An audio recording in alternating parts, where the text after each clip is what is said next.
Hello, good evening बेटा। Hello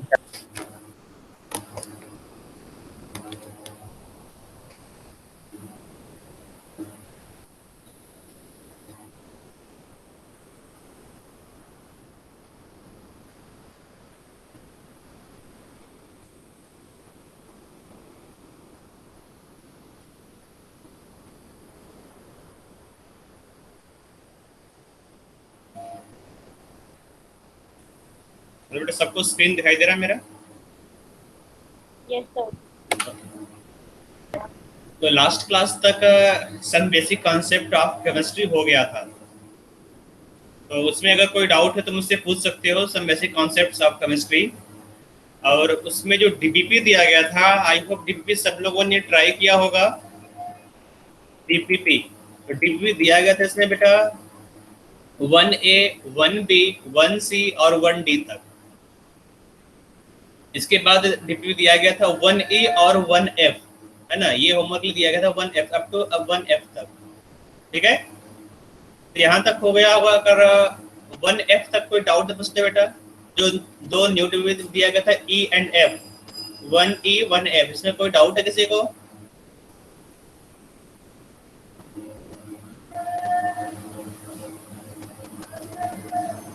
नहीं, doubt नहीं है, ठीक है। तो बाकी डीपीपी भी होमवर्क है। तो 1F के बाद 1G and 1H, some basic concepts का 1G एंड 1H। ठीक है, होमवर्क है 1G एंड 1H। याद रखो बेटा 1G एंड 1H। इस टीपीपी को फिर से ट्राई करना तुम लोगों को, ठीक है। तो अब होमवर्क हो गया टोटल। टोटल होमवर्क हो गया फ्रॉम 1A टू 1H तक। ठीक है, तो यहाँ तक some basic concept of chemistry है। इसके बाद तुम्हें मिल जाएगा 2A। तो 2A अभी ट्राई नहीं करना है, अभी केवल फिलहाल 1H तक ट्राई करना है। समझ में आ रहा है बेटा सबको जो मैं बोल रहा हूँ? Yes sir. Yes sir. तो आज हम लोग पढ़ना है स्ट्रक्चर ऑफ एटम। तो स्ट्रक्चर ऑफ एटम में जो सिलेबस तुम्हें मालूम होगा बेटा। जो सिलेबस पहला तो होगा तुम्हारा हिस्टोरिकल मॉडल ऑफ एटम, और दूसरा है क्वांटम या quantum mechanical picture of atom. ठीक है, quantum mechanical picture of atom. तो दो पार्ट में इस पूरे टॉपिक को, पूरे सिलेबस को डिवाइड किया गया है। हिस्टोरिकल मॉडल में को क्या क्या आएगा? हिस्टोरिकल मॉडल में आएगा Bohr model, spectrum of hydrogen atom, wave particle duality, de Broglie hypothesis, uncertainty principle. ये है हिस्टोरिकल बैकग्राउंड या फिर हिस्टोरिकल मॉडल। यहाँ से बहुत सारा क्वेश्चन पूछता है हिस्टोरिकल मॉडल से। ठीक है, ज्यादातर क्वेश्चन यहाँ तुम्हें मिलेगा बेटा बोर मॉडल से। ठीक है, इसके बाद आते हैं क्वांटिटेटिव या qualitative quantum mechanical picture of hydrogen atom. यहाँ से भी जो एडवांस मॉडल है एटम का, क्वांटम मैकेनिकल मॉडल, यहाँ से भी ढेर सारा क्वेश्चन पूछता है। इसमें है शेप्स ऑफ sp-d ऑर्बिटल्स, केवल डी है। ठीक है, shape of sp and d, f orbital नहीं है, sp-d orbitals. Hund's rule of maximum multiplicity या Hund's rule, Pauli's exclusion principle, aufbau principle, electronic configuration of element up to atomic number 36। ठीक है, पूरा याद नहीं करना है, अप टू एटॉमिक नंबर 36 यही तुम्हारे सिलेबस में है। ठीक है, एटॉमिक नंबर 36 तक ही है, इसके अलावा कुछ नहीं है। तो समझ में आया बेटा, ये जो सिलेबस है ये एडवांस का सिलेबस है। मेंस में थोड़ा सा और बढ़ जाता है चीजें, है ना। तो मेंस में आ जाएगा जो रदरफोर्ड मॉडल है, वो भी मेंस में आ जाता है। तो आ जाते हैं यहाँ पर, स्टार्ट करते हैं चैप्टर को यहाँ पर, है ना। तो जो तुम्हारा पूरा का पूरा चैप्टर है, तो इसको हमने यहाँ पर अलग अलग पॉइंट्स में डिवाइड किया गया है। ठीक है, जैसे थॉमसन मॉडल हो गया, Rutherford, Planck's quantum theory, Bohr's model, duality, dual character, Heisenberg uncertainty principle, photoelectric effect, quantum numbers, Pauli's exclusion principle, shape and size of orbitals, rules for filling of electrons, electronic configuration of elements, quantum mechanical model of atom. ठीक है, तो यहाँ तक तुम लोगों को पढ़ना है। तो आ जाते हैं यहाँ पर, स्टार्ट कर देते हैं बेटा इंट्रोडक्शन से। ठीक है, तो इंट्रोडक्शन में लिखा गया, तुम्हें पहले से मालूम है कि जो एटम है, एटम कैसे बना होगा, कंसिस्ट, एटम में क्या कौन से पार्टिकल्स होते हैं, एटम कैसे बनता है बेटा, तुम लोगों ने क्लास 9 में पढ़ा था, है ना। कितने फंडामेंटल पार्टिकल्स होते हैं एटम के अंदर?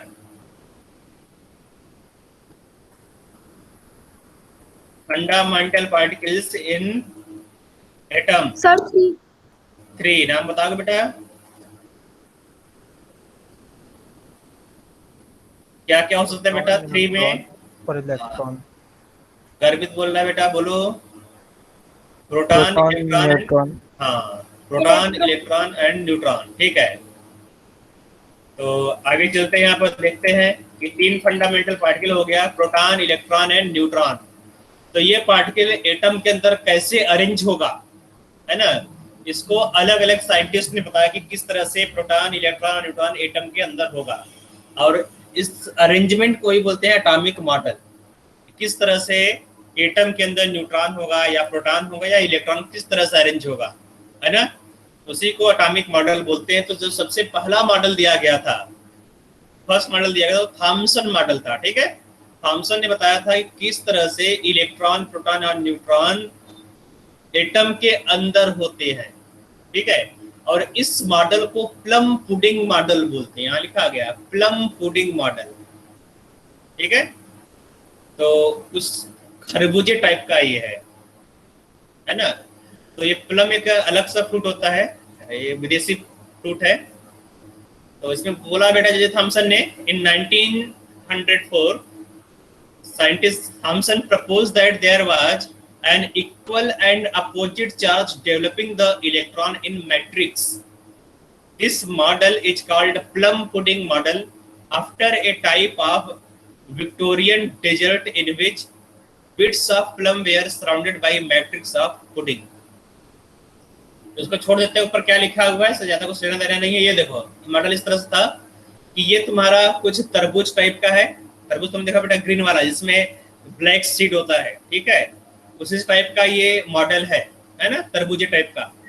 तो जो पूरा तरबूजा होता है, जो रेड पूरा जो रेड पार्ट होता है, उसमें पॉजिटिव चार्ज इक्वली डिस्ट्रीब्यूट, जो न्यूट्रॉन और प्रोटॉन है पॉजिटिव चार्ज, वो इक्वली डिस्ट्रीब्यूटेड होगा, ठीक है, ये बताया था जी थॉमसन ने। और इलेक्ट्रॉन सीट, जो सीड्स होता है बेटा तरबूजे में, ब्लैक ब्लैक कलर का सीट होता है बीच बीच में, वो सीड इलेक्ट्रॉन्स है ना। बोला कि जो पूरा का पूरा तरबूजा है वो पॉजिटिवली चार्ज्ड स्फीयर होगा और उसमें इलेक्ट्रॉन जो सीड्स हैं वो डिस्ट्रीब्यूटेड होंगे, अलग अलग जगह पर धसे होंगे उसके अंदर, है ना। ये बोला था कि जो, क्योंकि एटम क्या न्यूट्रल है, न्यूट्रल मतलब कि पूरा का पूरा जो स्फीयर होगा तो तुम्हारा हो गया पॉजिटिवली चार्ज स्फीयर या मास हो गया, और इसमें इलेक्ट्रॉन्स इस तरह होंगे। अब तुम्हें मालूम बेटा ये पूरा का पूरा बकवास मॉडल है ना। ये मॉडल जो है फिर रिजेक्ट कर दिया गया। This model could not satisfactorily explain the result of scattering experiment carried out Rutherford who worked with Thomson. तो थॉमसन के साथ एक साइंटिस्ट थे, वो काम कर रहे थे, रदरफोर्ड, है ना। रदरफोर्ड ने इस मॉडल को रिजेक्ट कर दिया, बोला कि ये जो है मॉडल सही नहीं है। और क्यों सही नहीं है, उसके लिए उसने एक एक्सपेरिमेंट परफॉर्म किया और एक्सपेरिमेंट्स बताया कि ये मॉडल सही नहीं हो सकता, ये पूरा गड़बड़ मॉडल है ना। तो क्या एक्सपेरिमेंट किया उन्होंने, हम लोग देखेंगे रदरफोर्ड का एक्सपेरिमेंट, रदरफोर्ड्स मॉडल। बेटा अभी तुम देख रहे हो पूरा थ्योरेटिकल है। यहाँ पर जो लाइन मैंने लिखा है, यहाँ पर एक लाइन इंपॉर्टेंट है, क्योंकि थ्योरेटिकल क्वेश्चन पूछेगा, 4 ऑप्शन दे देगा, उसमें से बोलेगा कौन सा इनकरेक्ट या कौन सा करेक्ट है। तो पूरा अच्छे से नोट कर लो इसको। इसका स्क्रीनशॉट ले लिया तुम लोगों ने? इसका स्क्रीनशॉट ले लो बेटा।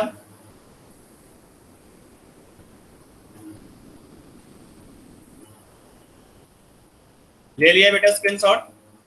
यस सर, ले लिया। ओके, तो आगे चलते हैं। यहाँ पर आगे हम लोग देखना है रदरफोर्ड्स मॉडल। बहुत बेटा अच्छा मॉडल ये है, इंटरेस्टिंग मॉडल है ना। तो देखते हैं यहाँ पर रदरफोर्ड मॉडल में क्या क्या चीजें पढ़ना हम लोगों को। जो रदरफोर्ड्स मॉडल है उसमें हम सबसे पहले पढ़ेंगे एक्सपेरिमेंटल सेटअप, कि क्या एक्सपेरिमेंट किया था रदरफोर्ड ने, है ना, क्या क्या चीजें वहां पर एक्सपेरिमेंटल सेटअप में क्या क्या चीजें था। फिर उसके बाद देखेंगे ऑब्जर्वेशन, जब भी एक्सपेरिमेंट करते हैं तो कुछ ऑब्जर्वेशन होता है वहां पर, और उस ऑब्जर्वेशन को देखकर हम कुछ कंक्लूजन निकालते हैं। ठीक है, तो एक्सपेरिमेंटल सेटअप, ऑब्जर्वेशन और कंक्लूजन, ये 3 चीजें हो गया। फिर इन तीनों चीजों के बेसिस पर रदरफोर्ड ने अपना एक मॉडल प्रपोज किया, है ना। और जो रदरफोर्ड मॉडल था उसको बोला गया रदरफोर्ड एटॉमिक मॉडल। थॉमसन के बाद आया था रदरफोर्ड का एटॉमिक मॉडल, और इसी को प्लैनेटरी मॉडल ऑफ रदरफोर्ड बोला जाता है, प्लैनेटरी मॉडल। और इसके बाद आ जाएगा डिफेक्ट्स इन रदरफोर्ड्स मॉडल, क्योंकि ये बेटा पहला बेसिक एटॉमिक मॉडल था जो कुछ चीजें कुछ हद तक जो चीजें सही था यहाँ पर, है ना। इसलिए इसको हम लोग सही से अच्छे से देखेंगे, इससे मालूम चल जाएगा कि जब भी हम लोग एक्सपेरिमेंट परफॉर्म करते हैं तो क्या क्या चीजें होना चाहिए, किस तरह से चीजें होता है वहां पर। ठीक है, तो यहाँ देखो जो एक्सपेरिमेंटल सेटअप उसको ध्यान से देखो, है ना। तो रदरफोर्ड ने क्या किया, एक लेड बॉक्स लिया। ये जो क्यूब दिख रहा है, ये क्यूब बना है लेड मेटल का, लेड का। ठीक है, ये लेड का क्यूब है, समझ आया बेटा, लेड का। इसके अंदर रखा हुआ सोर्स ऑफ अल्फा पार्टिकल्स। तो यहाँ पर एक सोर्स रखा होगा, ये सोर्स किसका बेटा, अल्फा पार्टिकल का। तो अल्फा पार्टिकल्स होता क्या है ना। तो अल्फा पार्टिकल्स होता है बेटा न्यूक्लियस ऑफ हीलियम या फिर डाई पॉजिटिव हीलियम। जो हीलियम है, हीलियम से जितने भी इलेक्ट्रॉन है सब इलेक्ट्रॉन को निकाल दो। अगर बात करोगे हीलियम का, तो हीलियम में कितने इलेक्ट्रॉन होंगे, कोई बता सकता है बेटा। हाइड्रोजन में देखो 1 इलेक्ट्रॉन होता है ना। हीलियम में 2 इलेक्ट्रॉन होता है। तो हीलियम से तुमने दोनों इलेक्ट्रॉन को निकाल दिया तो क्या बचेगा, He2+, हीलियम डाइकटायन। और इसी हीलियम न्यूक्लियस को अगर तुमने इलेक्ट्रॉन निकाल दिया तो बचेगा क्या, न्यूक्लियस बचेगा, है ना। तो इसी डाइकटायन हीलियम को ही बोला जाता है अल्फा पार्टिकल्स। जो अल्फा पार्टिकल है इसका मास कितना होगा बेटा, मास यहाँ पर होता है 4। ठीक है, मास नंबर यहाँ पर क्या होगा, क्योंकि यहाँ पर 2 प्रोटॉन और 2 न्यूट्रॉन है। तो 2 प्रोटॉन और 2 प्रोटॉन मतलब कि यहाँ पर जो टोटल मास है 4 यूनिट हो जाएगा, 4 यूनिट, है ना। और 2 प्रोटॉन है तो यहाँ पे जो चार्ज है, चार्ज कितना होगा बेटा, 2 पॉजिटिव। डाइकटायन यहाँ पर है तो चार्ज यहाँ पर होगा 2 पॉजिटिव चार्ज, 2 यूनिट यहाँ पर चार्ज होगा। ठीक है, तो ये था अल्फा पार्टिकल के बारे में। So alpha particles emitted by radioactive substance were shown to be di-positive helium ion having a mass of 4 unit and 2 unit of positive charge। तो ये तुम्हारा लेड हो गया। लेड के अंदर अल्फा पार्टिकल का सोर्स यहाँ पर है पोलोनियम। ठीक है, पोलोनियम बेटा रेडियो एक्टिव सब्सटेंस होता है। जो रेडियो एक्टिव सब्सटेंस है, रेडियो एक्टिव सब्सटेंस से अल्फा पार्टिकल लगातार निकलते रहते हैं। तो पोलोनियम क्या है बेटा, रेडियो एक्टिव सब्सटेंस है। पीओ जो पोलोनियम का सिंबल है वो पीओ होता है। ठीक है, तो पीओ क्या है, सिंबल ऑफ पोलोनियम, है ना। और पोलोनियम है क्या, एक रेडियो एक्टिव मेटल। ठीक है, रेडियो एक्टिव मेटल है। तो यहां से अल्फा पार्टिकल निकलेगा। तो अल्फा पार्टिकल एक स्ट्रेट लाइन में आगे बढ़े, इसके लिए यहाँ पर एक लेड का प्लेट लगा दिया गया सामने, है ना, और उसमें एक छोटा सा स्मॉल होल कर दिया गया। तो जो अलग अलग डायरेक्शन में अल्फा पार्टिकल जाएगा वो लेड से टकरा जाएगा इस तरह से, है ना, और एब्जॉर्ब, जो लेड है वो अल्फा पार्टिकल को एब्जॉर्ब कर लेता है। लेकिन जो अल्फा पार्टिकल इस होल के थ्रू आगे बढ़ेगा, है ना, वो एक स्ट्रेट लाइन में ही आगे बढ़ेगा। यहाँ पर कोई डिफ्लेक्शन नहीं होगा। यहाँ पर एक स्ट्रेट लाइन में देखो, यहाँ से जो सोर्स है, सोर्स से अल्फा पार्टिकल आगे सीधे जा रहा है। तो लेड प्लेट में जो होल है वहीं से अल्फा पार्टिकल आगे मूव करेगा। ठीक है, तो ये अल्फा पार्टिकल जा रहा है बेटा एक स्ट्रेट लाइन में। इसके आगे तुम्हें दिख रहा होगा बेटा येलो कलर का एक फिल्म, है ना। ये जो फिल्म है ये है गोल्ड फॉइल। तुम लोगों ने बेटा अल्युमिनियम फॉइल देखा होगा घर में, रोटी जिसमें लपेटते हैं, बस उसी तरह से गोल्ड फाइल है ना। तो गोल्ड फाइल क्यों लिया गया? गोल्ड फाइल लेने का अलग अलग रीजन है। जो गोल्ड फाइल है इसका न्यूक्लियस स्टेबल होता है, तो मालूम बेटा, जो गोल्ड है वो ऑलमोस्ट इनर्ट होता है, क्वाइन एज मेटल होता है, इसका रिएक्टिविटी कम होता है ना। तो जो गोल्ड है, गोल्ड का रिएक्टिविटी कम होगा, गोल्ड का न्यूक्लियस काफी बड़ा होता है। ठीक है, जो न्यूक्लियस यहाँ पर तुम बात करोगे तो गोल्ड का एटॉमिक मास या एटॉमिक नंबर ज्यादा होता है, इसलिए गोल्ड एटम यूज किया गया। ठीक है, तो गोल्ड का एक यहाँ पर एक थिन फाइल लगाया गया, और इसके चारों तरफ ध्यान देखो बेटा, जो सर्कुलर तुम्हें पाथ दिख रहा है इस तरह से, है ना, प्लेट दिख रहा है, ये है फोटोग्राफिक प्लेट। तो ये फोटोग्राफिक प्लेट क्या होता है? तुम लोगों ने फोटोग्राफिक प्लेट देखा है? एक्सरे देखा है बेटा? एक्सरे घर में किसी का एक्सरे देखा है तुम लोगों ने? हेलो, एक्सरे नहीं देखा तुम लोगों ने? सर देखा है। देखा है ना एक्सरे? तो एक्सरे क्या होता है, पहले पूरा का पूरा ब्लैक कलर का होता है। ठीक है, उसी जो जिस पर अगर लाइट नहीं पड़ा एक्सरे बेटा तो वो पूरा ब्लैक कलर का होगा। लाइट जहां जहां पर लाइट पड़ेगा वहां वहां पर बेटा व्हाइट कलर का हो जाता है वो एक्सरे का जो फिल्म होता है। उसी एक्सरे फिल्म को बोलते हैं फोटोग्राफिक प्लेट। पहले जो कैमरा आता था उस कैमरे में कैमरा रोल लगता था। ठीक है, उसी कैमरे रोल को हम लोग बोलते हैं फोटोग्राफिक प्लेट। लंबा सा यहाँ इस तरह से फिल्म लगा होता है, इस तरह से, है ना, इस तरह से ढेर सारे इसमें फिल्म लगे होते थे, और इस तरह से उसको रोल करके कैमरे के अंदर फिट किया जाता था, उसको फोटोग्राफिक प्लेट बोलते थे। तो अब तो कैमरा बंद हो गया, कैमरा कोई यूज नहीं करता फोटोग्राफिक प्लेट वाला। तो अभी इस तरह समझो बेटा कि ये एक्सरे का एक सीट है, यहाँ पर लगा हुआ है। ठीक है, और जहां जहां पर अल्फा पार्टिकल कोलाइड करेगा, जहां जहां पर अल्फा पार्टिकल कोलाइड करेगा वहां वहां पर क्या होगा बेटा, वहां वहां तुम्हें लाइट दिखाई देगा, या फिर वहां पर व्हाइट हो जाएगा। ठीक है, वहां पर दाग लग जाएंगे व्हाइट कलर का। ठीक बेटा, तो ये अगर तुम्हारा एक्सपेरिमेंटल सेटअप, इससे क्या मालूम चला बेटा कि जो अल्फा पार्टिकल, उसका अल्फा पार्टिकल इस गोल्ड फाइल से कोलाइड करने के बाद कहां पर डिफ्लेक्ट हुआ वो तुम्हें इस गोल्ड फाइल से दिख जाएगा। अगर मान लो कि गोल्ड फाइल से कोलाइड करने के बाद कहीं पर डेविएट नहीं हुआ, कोई डेविएशन नहीं हुआ, तो ये सामने यहाँ पर तुम्हें केवल लाइट दिखाई देगा, है ना। जो अल्फा पार्टिकल है सीधे सीधे सामने निकल गया, तो केवल यहीं पर तुम्हें व्हाइट कलर का स्पॉट दिखाई देगा। लेकिन अगर कोई डेविएशन हुआ है तो जितने एंगल पर डेविएशन होगा वहां पर तुम्हें व्हाइट स्पॉट दिखाई देगा। थीटा थीटा अगर डेविएशन हुआ है यहाँ पर तो वहां वहां पर तुम्हें व्हाइट स्पॉट दिखाई देगा। तो रदरफोर्ड ने बस यही देखा कि कहां कहां पर ये व्हाइट स्पॉट दिखाई दे रहा है, वो एंगल मेजर किया और ये देखा कि कहां पर कितना डेविएशन हो रहा है, उसका इंटेंसिटी क्या है डेविएशन का, है ना। तो ये तुम्हारा हो गया एक्सपेरिमेंटल सेटअप। इसका स्क्रीनशॉट ले लो। एक्सपेरिमेंटल सेटअप पर भी क्वेश्चन पूछता है कि लेड बॉक्स के अंदर क्या होता है, तो लेड बॉक्स के अंदर क्या बेटा, पोलोनियम।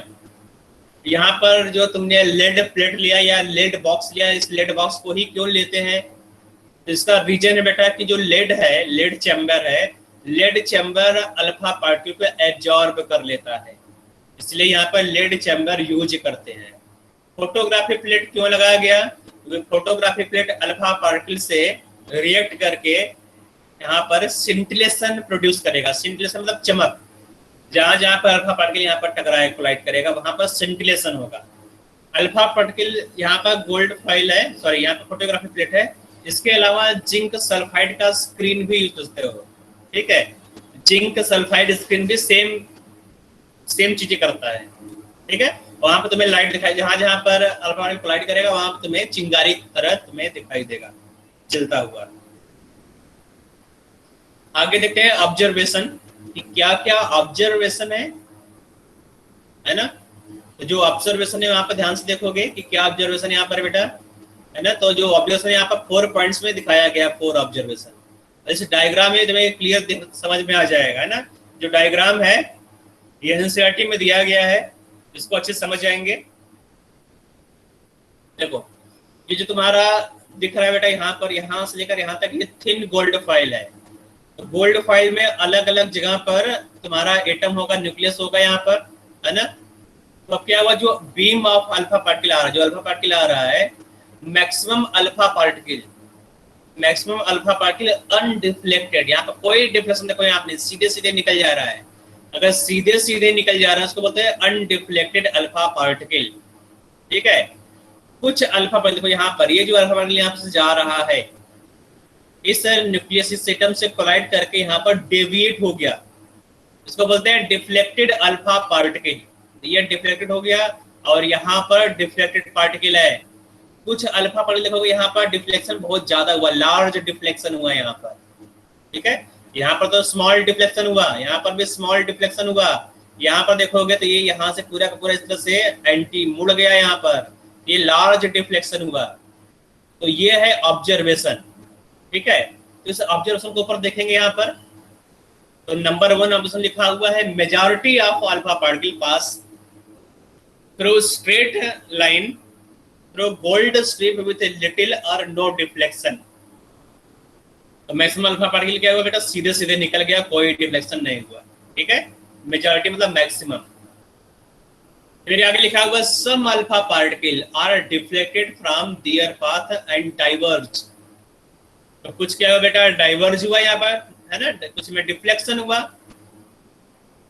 फिर थर्ड लिखा हुआ है, वेरी फ्यू, बहुत कम ऐसे अल्फा पार्टिकल है जो कोलाइड करने के बाद, गोल्ड फॉइल से कोलाइड करने के बाद ग्रेटर एंगल से, larger angle than 90 degree, 90 degree ज्यादा डिफ्लेक्शन से, यहाँ देखो ये क्या हुआ, यहाँ पर 90 डिग्री ज्यादा डिफ्लेक्शन हुआ है। तो ये जो अल्फा, जहां पर जितना ज्यादा डिफ्लेक्शन है उतने कम अल्फा पार्टिकल्स मिलेंगे तुम्हें। फोर्थ पॉइंट लिखा हुआ है, somewhere even scattered in opposite direction at an angle of 180 degree. कुछ अपने पाथ को रिट्रेस कर दिए, है ना, कुछ अल्फा पार्टिकल ऐसे भी मिले जो कोलाइड किया फिर वापस बाउंस बैक हो गया सोर्स की तरफ। तो ये 4 ऑब्जर्वेशन है, इस ऑब्जर्वेशन को नोट करोगे, स्क्रीनशॉट लोगे, यहां पर ले लिया। Yes sir.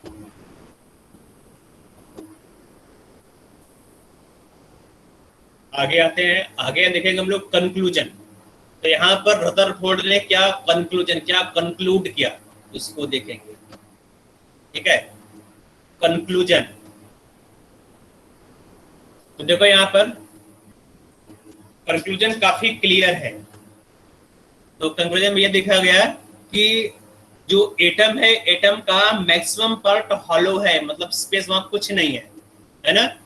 तो जहां जहां पर हॉलो है, जहां पर कोई कुछ भी नहीं है, वहां पर जो अल्फा पार्टिकल स्ट्रेट लाइन में इस तरह से बाहर निकल गया, आया यहाँ से बाहर निकल गया, ठीक है। जो अल्फा पार्टिकल था इस तरह से बाहर निकल गया, यहाँ पर बाहर निकल गया, इस तरह से बाहर निकल गया, इस तरह से बाहर निकल गया, ठीक है, कोई डिफ्लेक्शन नहीं हुआ।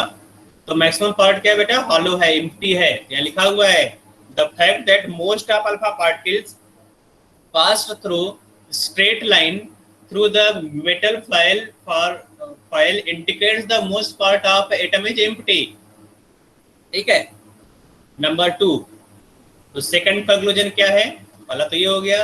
सेकंड कंक्लूजन है, the fact that few alpha particles are deflected at large angle indicates that presence of a heavy positively charged, क्या बेटा, बोलो बेटा। सर इसे नोट करना है ना, बिल्कुल सबको नोट करना, सब इंपॉर्टेंट है, यहाँ पे स्क्रीनशॉट ले लेना, ठीक है। तो फर्स्ट ऑब्जर्वेशन में क्या था बेटा, फर्स्ट ऑब्जर्वेशन में जो अल्फा पार्टिकल सीधे डायरेक्ट निकल गया, इसका मतलब जो एटम है, एटम हॉलो होगा, ठीक है। सेकंड पॉइंट क्या था बेटा, कि जो कुछ अल्फा पार्टिकल में लार्ज डेविएशन हुआ। देखो बेटा, जो न्यूक्लियस था, न्यूक्लियस पॉजिटिव चार्ज होता है बेटा, है ना। तो जो अल्फा पार्टिकल है उसमें भी पॉजिटिव चार्ज है, हीलियम के ऊपर भी पॉजिटिव चार्ज है। तो पॉजिटिव चार्ज रिपल्सन होता है, ठीक है। तो जैसे ही अल्फा पार्टिकल इस न्यूक्लियस के पास आएगा, वहां पर डिफ्लेक्शन होगा, वहां पर डेविएशन होगा, ठीक है। और ये जो डेविएशन बहुत कम हो रहा है, तो ये कंक्लूजन निकाला कि जो टोटल मास है एटम का या फिर टोटल चार्ज है, वो एक छोटे से पार्ट में कंसंट्रेटेड है, ठीक है। तो यहाँ लिखा हुआ है, the fact that few alpha particles are deflected at large angle indicates the presence of a heavy positively charged body. That is, for such a large deflection to occur, alpha particles must have come closer to or collide with a massive positively charged body. ठीक है. Point three बोला गया कि जो कुछ alpha बहुत कम ऐसे alpha particle है जो इस मास से कोलाइड करने के बाद अपने पाथ को रिट्रेस किया, है ना. ये जो अल्फा पार्टिकल है यहाँ पर आया, कोलाइड किया और बाउंस बैक हो गया. इसका मतलब ये जो अल्फा पार्टिकल है इसको, है ना, क्रॉस करके बाहर नहीं निकल पाया, इसको भेद नहीं पाया, इसमें होल नहीं कर पाया अल्फा पार्टिकल, इसको चीर कर आगे नहीं बढ़ पाया. इसका मतलब जो टोटल मास है ना, वो हाईली स्मॉल स्पेस में कंसंट्रेटेड होगा और उसको अल्फा पार्टिकल यहाँ पर क्रॉस नहीं कर पा रहा है. तो यहाँ लिखा हुआ the fact that 1 in 20,000 alpha particle have deflected, 1 in 20,000 alpha particle, ठीक है, alpha particle have deflected at 180 degree backward indicates that volume occupied by this heavy positively charged body is very small in comparison to the total volume of the atom. ठीक है, तो इसका जो volume होगा वो बहुत ही कम होगा, इसका डेंसिटी बहुत ज्यादा होगा न्यूक्लियस का. ठीक है, इसलिए अल्फा पार्टिकल इसको क्रॉस नहीं कर पाया. तो ये चारों पॉइंट, जो 3 पॉइंट है लिखोगे यहाँ पर, नोट करोगे, इसका डायग्राम भी बना लोगे, मतलब स्क्रीनशॉट कर ले लोगे. इसमें किसी कोई डाउट तो पूछ सकते हो.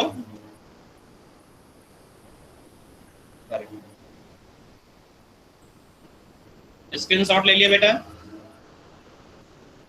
आगे चलते हैं. तो अब ये था रदरफोर्ड का कंक्लूजन. तो इस कंक्लूजन पर रदरफोर्ड ने अपने एक मॉडल दिया, इसको रदरफोर्ड एटॉमिक मॉडल बोलते हैं बेटा. ये पहला बेसिक और कुछ हद तक करेक्ट मॉडल था, इसको देख लेते हैं यहाँ पर.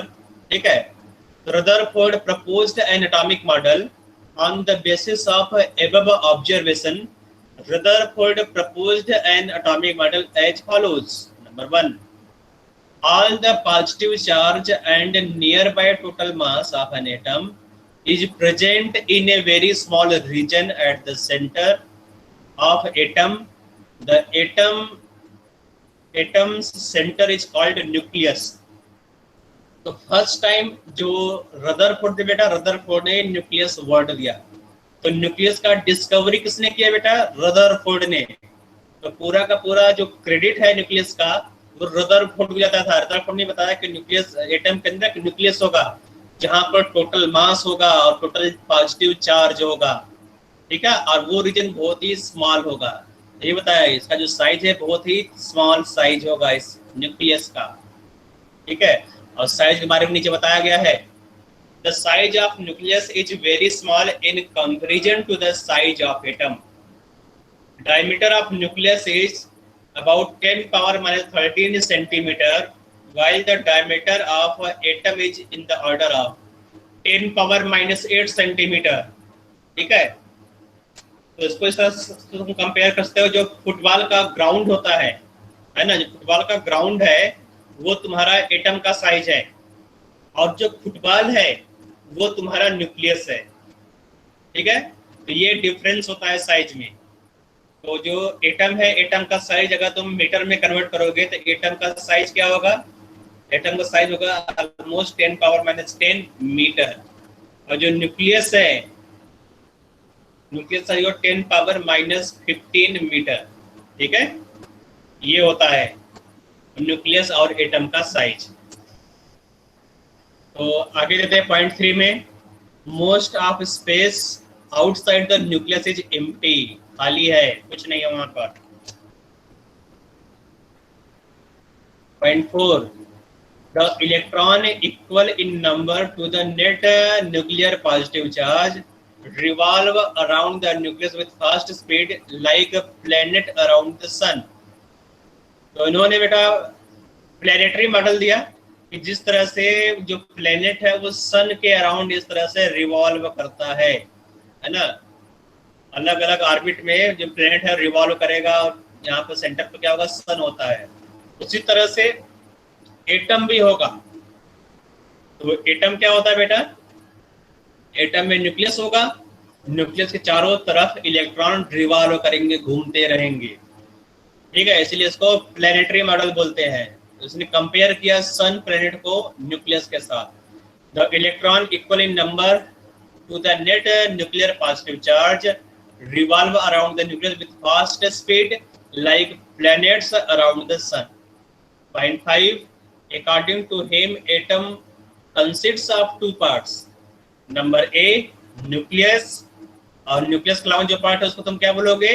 एक्स्ट्रा न्यूक्लियर पार्ट, ठीक है। तो एटम को दो पार्ट में डिवाइड कर दिया, न्यूक्लियर पार्ट और एक्स्ट्रा न्यूक्लियर पार्ट, ठीक है। तो नोट कर लो बेटा, ये पूरा पूरा स्क्रीनशॉट ले लो। लेने के बाद यस नो बोलो। ले लिया? Yes sir. तो इस मॉडल में कुछ डिफेक्ट्स थे बेटा, उस डिफेक्ट्स को देख लेते हैं कि रदरफोर्ड ने क्या क्या कमियां थी। उस कमियों को देखो बेटा यहाँ पर, है ना। तो यहाँ पर दो ड्रॉबैक था, मेजर ड्रॉबैक है यहाँ पर। Number 1 position of electrons, number 2 stability of atoms, ठीक है। तो नंबर 1 देख लेते हैं यहाँ पर। नंबर 1 दिया गया है exact position of electron from the nucleus are not mentioned, है ना। कि इलेक्ट्रॉन न्यूक्लियस से कितने दूर पर होगा, कितने पास होगा, किस किस ऑर्बिट में होगा, या सब इलेक्ट्रॉन एक ही सेल में हो जाएगा, या अलग अलग सेल में इलेक्ट्रॉन्स होंगे, अलग अलग ऑर्बिट में होंगे, ये भी नहीं बताया गया है ना। तो ये एग्जैक्ट पोजीशन मिसिंग था रदरफोर्ड मॉडल में। इलेक्ट्रॉन किस ऑर्बिट में होगा ये नहीं बता पाया, ठीक है। ये फर्स्ट ड्रॉबैक था। सेकंड ड्रॉबैक, जो सेकंड ड्रॉबैक है बहुत इंपॉर्टेंट बेटा, कई बार पूछा गया है, एनसीईआरटी में भी इस तरह से डायग्राम बनाकर उसको एक्सप्लेन किया गया है, तो समझना सेकंड ड्रॉबैक को। इससे बताया गया है बेटा, है ना। एक साइंटिस्ट थे, उनका नाम था मैक्स प्लैंक, ठीक है, यहाँ पर लिखा होगा, ठीक है, मैक्सवेल थे। तो मैक्सवेल ने क्या बोला कि अगर कोई चार्ज्ड ऑसिलेटेड पार्टिकल है, चार्ज्ड पार्टिकल हो और वो ऑसिलेट कर रहा हो, उसका कुछ वेलोसिटी हो, ठीक है, और वो ऑसिलेट कर रहा हो, तो क्या करेगा वो? कुछ न कुछ रेडिएशन रेडिएट करेगा, एनर्जी रेडिएट करेगा, ठीक है। अगर चार्ज पार्टिकल है, ऐसे इलेक्ट्रॉन क्या बेटा चार्ज पार्टिकल है, और वो क्या कर रहा है? न्यूक्लियस चारों तरफ गोल गोल घूम रहा है, ठीक है, सर्कुलर पाथ में घूम रहा है। इसका मतलब जो इलेक्ट्रॉन है वो ऑसिलेटेड चार्ज पार्टिकल है, इसका मतलब जो इलेक्ट्रॉन है वो अपना एनर्जी लूज करेगा, है ना। यहाँ देखो ये इलेक्ट्रॉन था, तो इलेक्ट्रॉन इस न्यूक्लियस के चारों तरफ घूम रहा था। जब इलेक्ट्रॉन घूमेगा तो अपना एनर्जी रेडिएट करेगा। जब इलेक्ट्रॉन एनर्जी रेडिएट करेगा, इसका एनर्जी कम हो जाएगा तो न्यूक्लियस के पास आ जाएगा, है ना। इसका जो रेडियस है धीमे धीमे कम होते होते अल्टीमेटली क्या होगा? इलेक्ट्रॉन न्यूक्लियस में गिर जाएगा, पॉजिटिव चार्ज और नेगेटिव चार्ज मिल जाएगा, है ना। समझ आ रहा है बेटा? फिर से देखो, इलेक्ट्रॉन था यहाँ पर, इलेक्ट्रॉन ऑसिलेटेड चार्ज पार्टिकल है। जब ये ऑसिलेट होगा तो एनर्जी को रेडिएट करेगा। जब एनर्जी रेडिएट करेगा तो इसका रेडियस क्या होगा? धीमे धीमे कम होता चला जाएगा रेडियस इलेक्ट्रॉन का। रेडियस कम होते होते अल्टीमेटली इलेक्ट्रॉन इस न्यूक्लियस में गिर जाएगा, ठीक है। तो पॉजिटिव चार्ज और नेगेटिव चार्ज मिल जाएगा यहाँ पर। इसका मतलब जो एटम है वो अनस्टेबल हो जाएगा। एटम क्या हुआ बेटा? अगर पॉजिटिव चार्ज न्यूक्लियस में और नेगेटिव चार्ज यहाँ पर घूम रहा हो तभी तो एटम होगा। जब पॉजिटिव नेगेटिव को मिला दोगे वहां पर चिंगारी निकलेगा और जो एटम है एटम खत्म हो जाएगा वहीं पर, ठीक है। जबकि ऐसा होता नहीं है, एटम स्टेबल होता है बेटा, एटम इस तरह से नष्ट नहीं होता है ना। यहाँ लिखा हुआ है, तो यहाँ पर इसको बोर ने बताया था। Bore pointed out that Rutherford's atom should be highly unstable according to the law of electrodynamics. When a charged body moves under the influence of attractive force, it loses energy continuously in the form of electromagnetic radiation. The electron should therefore continuously emit radiation and lose energy. As a result of this, moving electron will come closer and closer to the nucleus, and after passing through the spiral path, it should ultimately fall into the nucleus, ठीक है। गिर जाना चाहिए nucleus के अंदर, लेकिन ऐसा होता नहीं है। ठीक है, तो ये सेकेंड ड्रॉबैक था। तो यहाँ नीचे लिखा हुआ it was calculated that electron should fall into the nucleus in less than 10 power minus 8 second. अगर ऐसा हो रहा है तो 10 पावर माइनस 8 सेकंड में, मतलब कि पूरा पूरा जो ब्रह्मांड है 10 पावर माइनस 8 सेकंड में खत्म हो जाना चाहिए, है ना। तो जितने भी बेटा पार्टिकल्स यूनिवर्स में है वो एटम्स का ही तो बना हुआ है, और हर एक एटम को 10 पावर माइनस 8 सेकंड में खत्म हो जाना चाहिए। तो एटम तो एग्जिस्ट नहीं करना चाहिए, जबकि एटम एग्जिस्ट करता है, स्टेबल है। इसका मतलब जो हाइपोथेसिस है रदरफोर्ड का वो गलत है। ठीक है, तो इसको नोट कर लोगे, defects in Rutherford storming model पूरा का पूरा नोट कर लोगे, बहुत ही इंपॉर्टेंट है बेटा। सर एक डाउट। हाँ बोलो बोलो बेटा, डाउट। सर ये जो एक्सपेरिमेंट हुआ था उस वक्त भी अल्फा पार्टिकल के साथ ही हुआ? अल्फा पार्टिकल लिया गया वहां पर, जो अल्फा पार्टिकल है ना, वो उसके ऊपर क्या हुआ, खुद ही एक न्यूक्लियस है अल्फा पार्टिकल, तो खुद ही एक नहीं तो वहां पर सुनो, रदरफोर्ड ने जब रदरफोर्ड ने एक्सपेरिमेंट किया था तो उसको मालूम ही नहीं था कि न्यूक्लियस क्या होता है। ठीक है, उसने ये देखा कि जो रेडियोएक्टिव सब्सटेंस है वहां पर अलग अलग टाइप के पार्टिकल्स निकलते हैं। उसने ये सोचा कि ये पार्टिकल है, इस पार्टिकल के ऊपर यहाँ पर 2 पॉजिटिव चार्ज है, बस उसने ये देखा कि पॉजिटिव चार्ज का बम्बार्डिंग में करा रहा हूँ, बस उसने ये सोचा, ये सोचा कि ये न्यूक्लियस है। ठीक है, तब तक तो न्यूक्लियस का डिस्कवरी हुआ ही नहीं था।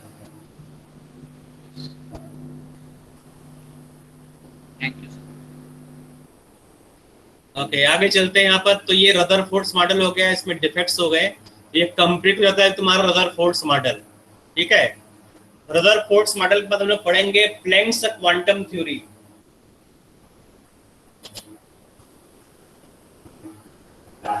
ठीक बेटा,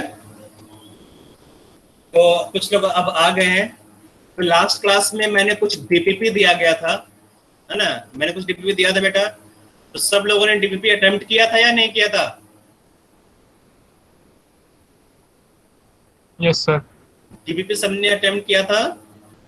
अच्छा, कोई डाउट है? गौरव, मिलन, तृप्ति, आर्यन, किसी कोई डाउट है तो डीपीपी का डाउट पूछ सकते हो यहाँ पर। जो डीपीपी दिया गया था, डीपीपी दिया गया था तुम लोगों को एफ एंड जी, है ना, नहीं यहाँ पर ई एंड एफ दिया गया था, 1 ई एंड 1 एफ। ठीक है, 16 और 15 ये दिया गया था। इसमें किसी कोई डाउट है तो पूछ सकते हो। डाउट तो होगा ही, तुम लोग पूछ नहीं रहे हो, क्यों नहीं पूछ रहे बेटा डाउट? सबने किया है लक्ष्य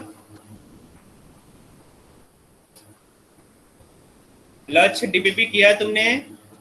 मैं चेक कर लूंगा अभी, इसमें नेमिंग आ जाएगा बेटा, जिसने अटेम्प्ट किया है उसका नाम आ जाएगा वहां पर।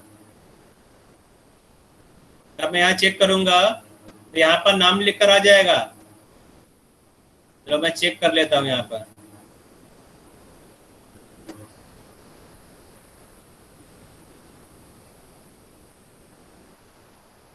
यहाँ देखो, इस तरह से नाम आ जाएगा मेरे पास, है ना। बहुत लोगों ने नहीं किया है, लक्ष्य ने भी नहीं किया है।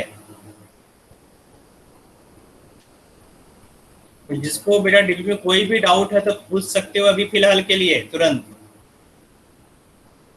प्रियांशु, शिवम सिंह, गर्वित बेटा डीपीपी में हो गया पूरा, कोई डाउट नहीं है? No sir.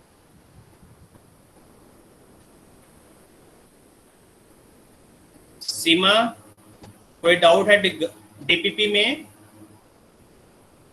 श्याम बेटा, कोई डाउट है?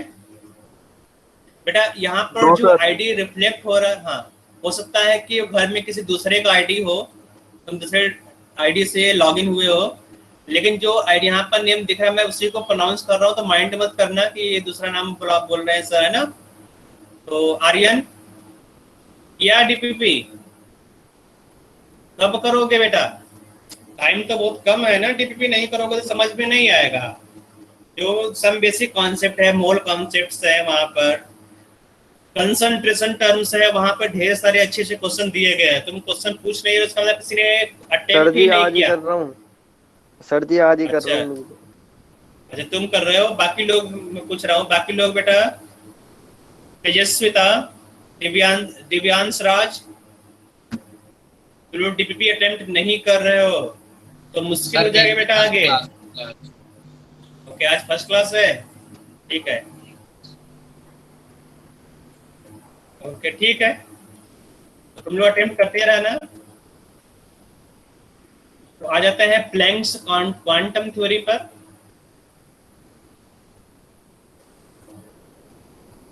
ठीक है, तो प्लैंक्स क्वांटम थ्योरी में हम लोग देखेंगे पहले थ्योरी क्या है, उसके बाद हम लोग कुछ क्वेश्चंस को करेंगे। ठीक है, प्लैंक्स क्वांटम थ्योरी में। तो प्लैंक्स क्वांटम थ्योरी क्या है, पहले थ्योरी देख लेते हैं यहाँ पर। तो थ्योरी को यहाँ पर 4 पॉइंट में बताया गया है। ठीक है, तो जो साइंटिस्ट थे मैक्स प्लैंक, उन्होंने बताया था कि radio active black body radiation क्या होता है। पहले क्या था, पहले हम लोग अज्यूम करते थे कि जो एनर्जी है, एनर्जी कॉन्टिन्यूअस आता है, एनर्जी जो है वो कॉन्टिन्यूअस है ना। जैसे सन है, यहाँ पर सन है, यहाँ पर अर्थ है। ठीक है, तो सन से जो एनर्जी अर्थ पर आ रहा है वो कॉन्टिन्यूअस आ रहा है, कोई भी यहाँ पर ब्रेक नहीं हो रहा है, लगातार यहाँ पर आ रहा है ना। तो अगर कहीं से लगातार एनर्जी आ रहा है उसको बोलते हैं black body radiation, black body radiation. ठीक है, तो बोला गया कि जो ब्लैक बॉडी है, जो सन है, सन से लगातार एनर्जी मिल रहा है ना। तो ये जो एनर्जी है वो लगातार मिलेगा, कॉन्टिन्यूअस मिलेगा, ये पहले का हाइपोथेसिस था। लेकिन प्लैंक ने बोला कि नहीं, जो एनर्जी है वो कॉन्टिन्यूअस नहीं आता है, जो एनर्जी है वो कॉन्टिन्यूअस नहीं होता है, वो डिसकंटिन्यूअस होता है ना। जैसे अगर तुम बात करोगे कि ये जैसे तुम्हारे पास एक नल है, नल से वाटर आ रहा है, अगर तुम यहाँ पर नल को पूरा पूरा ओपन कर दोगे तो यहाँ पर एक तेजी से धार तुम्हें वाटर का दिखाई देगा, है ना। इस तरह से वाटर नीचे गिर रहा है, तो लगेगा कि हाँ ये लगातार वाटर गिर रहा है यहाँ पर। ठीक है, लेकिन ऐसा होता नहीं। जब तुम वाटर को, यहाँ जो टैप है, टैप को यहाँ पर क्लोज करोगे, ठीक है, तुम्हें दिखाई देगा कि जो वाटर है वो ड्रॉपलेट के फॉर्म में, एक ड्रॉप की तरह वाटर नीचे गिर रहा है ना, ये ड्रॉपलेट है। ठीक है, उसी तरह से जो एनर्जी है वो कंटिन्यूअस नहीं होता है। अगर हम लोग उसको क्लोजली मॉनिटर करेंगे, जो एनर्जी है वो भी स्मॉल स्मॉल, इस तरह से यहाँ पे एक बूंद में दिखाई दे रहा है वाटर का, है ना, जो ड्रॉप दिखाई दे रहा है, उसी तरह से जो एनर्जी है, एनर्जी भी एक छोटे छोटे पैकेट के फॉर्म में मिलता है। ठीक है, अलग अलग पैकेट्स के फॉर्म में एनर्जी आता है। और इसी स्मॉलेस्ट, जहाँ पे क्या हो, जो वाटर है, वाटर का जो स्मॉल पार्ट के जो स्मॉल फ्रेगमेंट है उसको तुम ड्रॉप बोलते हो, ड्रॉप, है ना। तो यहाँ पर तुम्हें स्ट्रीम लाइन दिख रहा है, यहाँ पर वाटर का एक धारा तुम्हें दिख रहा है, ये एक्चुअली ड्रॉपलेट का बना हुआ है, यहाँ पर अलग अलग ड्रॉप है, यहाँ पर इस ड्रॉप्स का बना हुआ है। उसी तरह जो एनर्जी है, एनर्जी भी कॉन्टिन्यूअस नहीं होता है, वो डिसकंटिन्यूअस फॉर्म में होता है। एनर्जी कंटिन्यूअस ना होकर डिसकंटिन्यूअस होता है। तो यहाँ पर हम थ्योरी पर आते हैं, देख लेते हैं क्या लिखा गया है यहाँ पर, है ना। यहाँ लिखा हुआ है, when a black body is heated, it emits thermal radiation of different wavelengths or frequency. To explain these radiations, Max Planck put forward a theory known as Planck's quantum theory. The main points of quantum theory are, तो तुम लोगों ने बेटा थोड़ा सा wave तो पढ़ा ही होगा, वेव पढ़ा है या तुमने देखा होगा वेव, क्या नहीं देखा? वेवलेंथ, फ्रीक्वेंसी क्या होता है ना। जैसे अगर बात करोगे वेव का, तो वेव कुछ इस तरह से होता है ना, इस तरह से ऊपर नीचे इस तरह जाता है ना, ये देखा होगा वेव तुमने? Yes sir. हाँ, तो वेवलेंथ क्या होता है बेटा? वेवलेंथ होता है बेटा, है ना, कि एक साइकिल कंप्लीट करने में, देखो ये जो वेव है यहाँ स्टार्ट हुआ, ऊपर गया, नीचे गया, नीचे से फिर वापस आएगा ऊपर, है ना। तो एक साइकिल कंप्लीट करने में जो डिस्टेंस ट्रेवल किया वेव ने जितना डिस्टेंस ट्रेवल किया उसको बोलते हैं वेवलेंथ लेमडा। जो वेवलेंथ लेमडा होता है वो क्या होगा बेटा, यहाँ स्टार्ट हुआ, यहाँ से वेव ट्रेवल करना स्टार्ट हुआ, फिर वही अपने पोजीशन पर आ गया, ठीक है। तो यहाँ से लेकर यहाँ तक होगा एक वेवलेंथ लेमडा। तो इसको इस तरह बोल सकते बेटा, एक यहाँ पर जो चुट्टी है, यहाँ पर जो हिल है, हिल से हिल तक का जो डिस्टेंस होगा, ठीक है, या फिर यहाँ पर जो तुम्हें दिख रहा है वैली से वैली तक है ना, यहाँ से यहाँ तक का जो डिस्टेंस है वो क्या होगा, लेमडा होगा, वेवलेंथ, ठीक है। तो ये लेमडा हो गया, इसको लेमडा क्या बोलोगे, वेवलेंथ बोलोगे, वेवलेंथ। ये जानते हो कि नहीं बेटा? Yes sir. सबने पढ़ा होगा ये वेवलेंथ, इतना यही होता है वेवलेंथ। एक होता है फ्रीक्वेंसी। फ्रीक्वेंसी को इस तरह से न्यू से रिप्रेजेंट किया, इसका जो रिप्रेजेंटेशन है वो न्यू होता है ना। ये वी है, ये न्यू है, थोड़ा सा इस तरह मुड़ा रहेगा, न्यू, ठीक है, न्यू, ठीक है, न्यू ये है, एन यू, न्यू, ठीक है। तो फ्रीक्वेंसी को न्यू से रिप्रेजेंट करोगे तो फ्रीक्वेंसी क्या होता है बेटा, एक सेकंड में वेवलेंथ, यहाँ पर जो वेव है, वेव ने कितना वेवलेंथ क्रिएट किया, ठीक है, number of waves created in 1 second, उसी को बोलोगे वेवलेंथ, ठीक है। समझ आ रहा बेटा? नंबर ऑफ साइकिल पर सेकंड, ठीक है, पर सेकंड। तो एक सेकंड में कितना वेवलेंथ, कितना डिस्टेंस ये ट्रेवल किया है, उसी को फ्रीक्वेंसी बोलोगे। से यहाँ तक क्या है, 1 लेमडा, यहाँ से यहाँ तक क्या है, सेकंड लेमडा है, थर्ड लेमडा है ना। मान लो एक सेकंड में यहाँ से यहाँ पर आ गया, यहाँ से यहाँ तक आ गया वेव, ठीक है। तो कितना वेव क्रिएट किया यहाँ पर, तो 1 2 3, तो यहाँ पर 3 वेवलेंथ है ना, 3 साइकिल कंप्लीट किया वेव ने, 1 cycle, second cycle, third cycle. तो यहाँ से यहाँ तक एक सेकंड में 3 साइकिल कंप्लीट किया, तो यहाँ पर फ्रीक्वेंसी क्या होगा, 3, ठीक है। तो एक सेकंड में जितना साइकिल क्रिएट करेगा वेव, उसी को फ्रीक्वेंसी बोलते हैं। तो ये कुछ वेव के बारे में था। अगर तुमने नहीं पढ़ा है क्लास 10th में या 9th में या 8th में, जहाँ पर भी वेव पढ़ाया गया होगा फिजिक्स में, अगर फिजिक्स में तब नहीं पढ़ा बेटा तो अब पढ़ाया जाए तुम लोगों को, क्लास 11th में बताया जाएगा, वो चैप्टर तुम्हें मिलेगा। लेकिन हमको बस इतना सही काम है कि वेवलेंथ लेमडा क्या होता है और न्यू क्या होता है, बस इतना तुम्हें मालूम होना चाहिए, ठीक है। आई होप इतना सबको मालूम होगा, लेमडा और वेवलेंथ, फ्रीक्वेंसी ऑफ वेवलेंथ के बारे में, है ना। सबको मालूम है ना बेटा ये फ्रीक्वेंसी और वेवलेंथ? Yes sir. ओके, आगे जाते हैं पॉइंट 1 पर। पॉइंट जो 1 है बेटा, यहाँ से तुम्हारा ये है थ्योरी, ठीक है, 1 2 3 4। तो फर्स्ट पॉइंट यहाँ दिया गया है, तो यहाँ लिखा गया है substance radiate or absorb energy discontinuously in the form of small packets or bundle। तो जो एनर्जी है, रेडिएशन मतलब एनर्जी, समझो यहाँ लिखा हुआ रेडिएशन, ठीक है। रेडिएशन मतलब क्या हुआ, एनर्जी बाहर निकलेगा। अगर किसी सब्सटेंस से एनर्जी यहाँ पर बाहर निकला उसको बोलते हैं रेडिएशन, एनर्जी रेडिएट हो रहा है, ठीक है। तो एनर्जी रेडिएट हो रहा है, substance radiate or absorb energy discontinuously in the form of small packets or bundle। ये जो स्मॉल पैकेट है, स्मॉल पैकेट के फॉर्म में एनर्जी रेडिएट होगा, और इसी स्मॉल पैकेट को क्या बोलते हैं बेटा, इस स्मॉल पैकेट को क्या बोलते हैं, क्वांटम, ठीक है।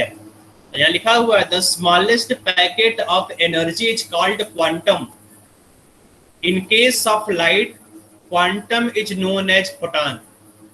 अगर तुम्हारा एनर्जी लाइट एनर्जी है, ठीक है, लाइट के फॉर्म में एनर्जी रेडिएट हो रहा है, तुमने बल्ब लगाया है तो बल्ब से लाइट निकलेगा।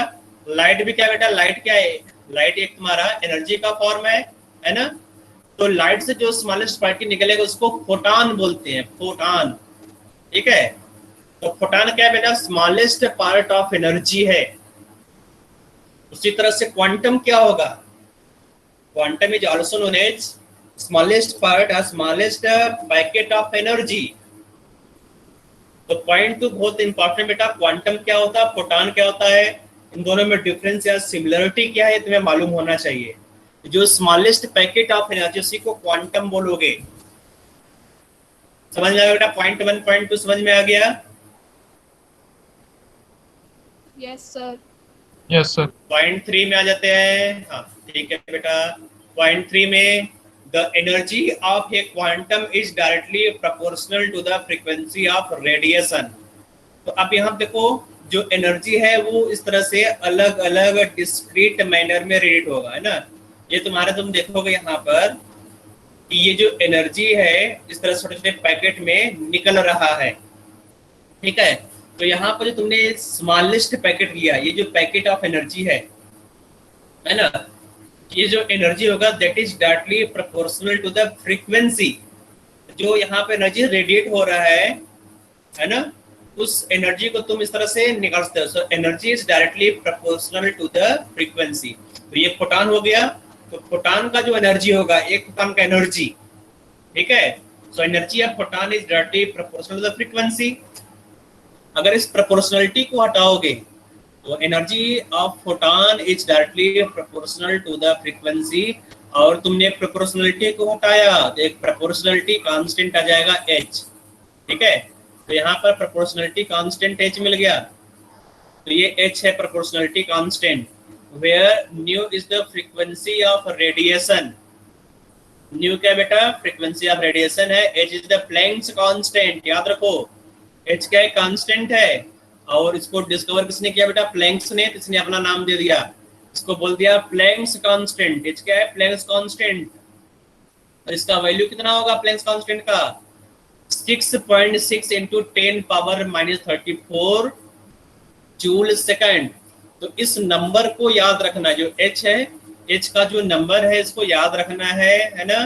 इसको याद कर लो बेटा, ठीक है। आगे फोर्थ पॉइंट को देख लेते हैं। यहाँ पर फोर्थ पॉइंट क्या लिखा हुआ है? A body can radiate or absorb in whole number of multiple of quantum h new.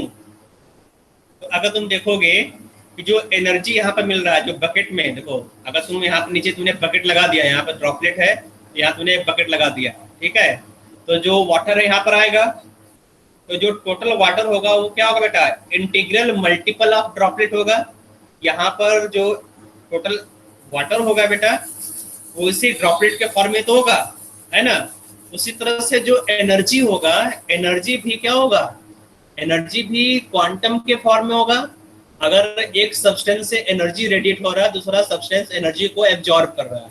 मान लो इस ए ने एनर्जी दिया बी को, ठीक है। तो एनर्जी किस फॉर्म देगा बेटा? पैकेट के फॉर्म में देगा। और बी किस फॉर्म एनर्जी एक्सेप्ट करेगा? पैकेट के फॉर्म एनर्जी को एक्सेप्ट करेगा। तो अब पैकेट क्या है यहाँ पर है?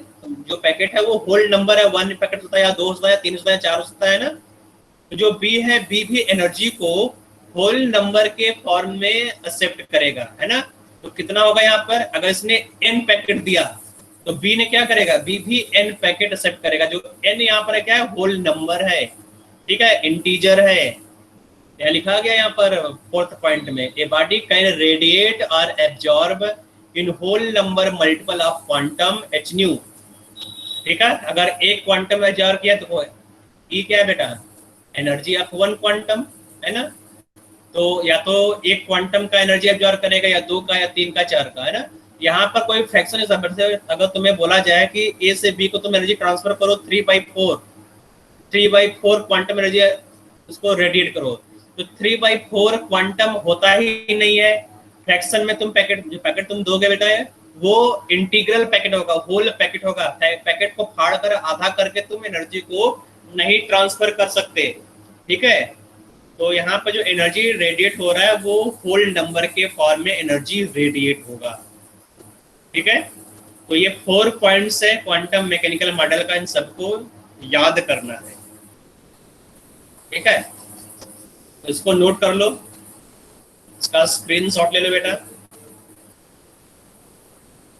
सर ब्लैक बॉडी रेडिएशन क्या होता है? बताएंगे। कहाँ ब्लैक बॉडी लिखा है? यहाँ पर, यहाँ लिखा है बेटा कहीं पर? इसमें नहीं लिखा, बता दूंगा मैं अभी। मैंने अभी नाम लिया था यहाँ पर, बता दूंगा। तो मैं इरेज कर दे रहा हूँ। जितना मैंने फ्लैंक स्क्रीन बताया उतना समझ में आ गया बेटा? यहाँ तक कोई प्रॉब्लम नहीं है? No, sir. Point 1 to point 4 इसमें अगर किसी कोई प्रॉब्लम है, कोई डाउट है तो पूछ सकते हो तुरंत अभी, कोई डाउट नहीं है, ठीक है? अगर डाउट नहीं है तो हम लोग आगे बढ़ जाएंगे। तो आगे चलते हैं, यहाँ पर कुछ क्वेश्चंस को सॉल्व करते हैं। तो क्वेश्चन को सॉल्व करने के बाद कुछ फॉर्मूला हम लोग नोट कर लेते हैं। यहाँ पे जो फॉर्मूला का यूज होगा उस फॉर्मूले को नोट कर लेते हैं, क्या क्या फॉर्मूला यहाँ पर लगेगा, ठीक है? तो जो फॉर्मूला यहाँ लगेगा बेटा, पहला फॉर्मूला ये हो गया कि जो एनर्जी है, energy E is equal to, है ना, यहाँ तो नहीं लिखा रहा यहाँ पर energy energy is equal to h new.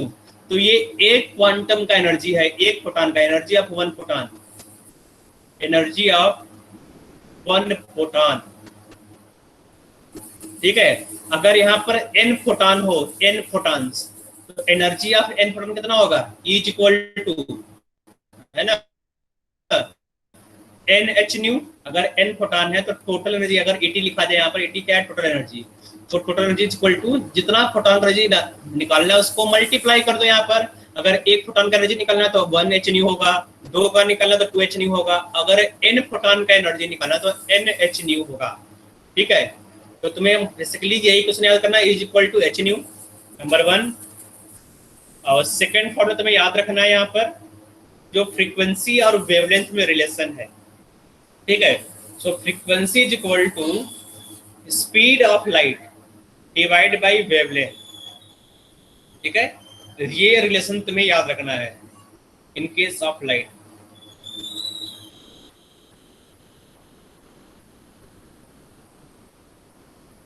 ठीक है, अगर लाइट है तो frequency nu is equal to speed of light divide by wavelength of light, ये होता है बेटा, है ना? तो फ्रीक्वेंसी और वेवलेंथ में ये रिलेशन भी तुमने पढ़ा होगा, अगर नहीं पढ़ा तो इसको नोट कर लोगे। It is the relation between frequency and wavelength where c is equal to speed of light,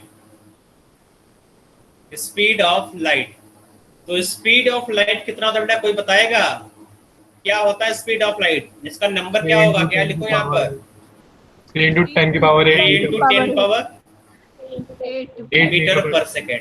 हाँ ठीक है, इसको भी नोट कर लोगे। तो c यहाँ पर लिखा है, c is the speed of light and its value is 3 into 10 power 8 metre per second. तो ये है फ्रीक्वेंसी और वेवलेंथ में रिलेशन। तो ये दो फार्मूला तुम्हें याद रखना है, ठीक है? अगर ये दो फार्मूला तुमने याद कर लिया तो अगर यहाँ पर न्यू की जगह पर c बाई लेमडा रख दे तो क्या होगा, E is equal to h c by lambda हो जाएगा ना। तुमने क्या किया बेटा, यहाँ पर न्यू के जगह पर c बाई लेमडा रख दिया तो E is equal to c by lambda हो जाएगा, है ना? तो ये तुम्हारा थर्ड फॉर्मूला हो जाएगा। So E is equal to h nu, nu is equal to c by lambda, E is equal to h c by lambda. इसको याद कर लो।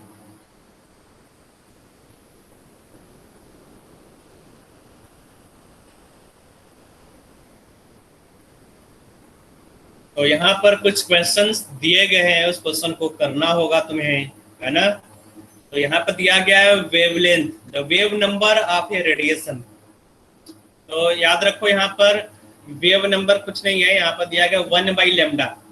तो भूल जाओ वेव नंबर क्या है। तो 1 बाई लेमडा जो वेव नंबर होता है वो होता है 1 by lambda. So 1 by lambda, इसको आगे हम लोग पढ़ेंगे, ठीक है, वेव नंबर के बारे में। तो ये दिया गया यहाँ पे, मैं क्या दिया गया मैं लिख दे रहा हूँ, 1 by lambda is equal to 400 centimetre inverse, ये दिया गया है, ठीक है? So 1 by lambda is 400 centimetre inverse. Find out its wavelength. Number 1 wavelength में निकालना है, फ्रीक्वेंसी निकालना है, जूल पर फोटॉन निकालना है, ठीक है? तो ये सब तुम्हें निकालना है। तो सबसे पहले तुम लोग कैलकुलेट करो बेटा, लेमडा कितना होगा ये तुम्हें निकालना होगा, ठीक है? तो लेमडा कैलकुलेट करो।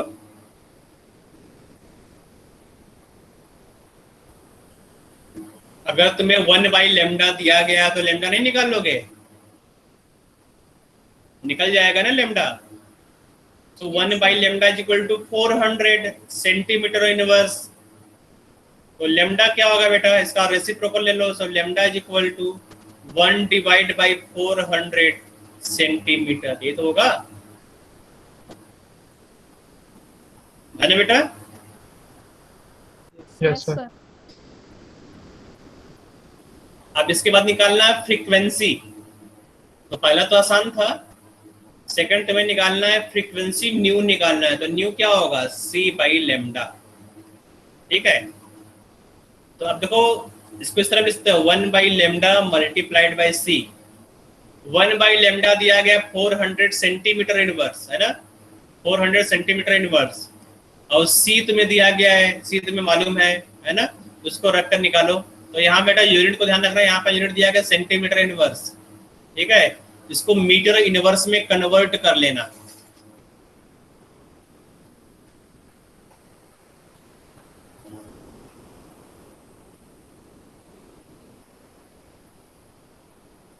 निकालो बेटा, कितना आ रहा है बताओगे मुझे?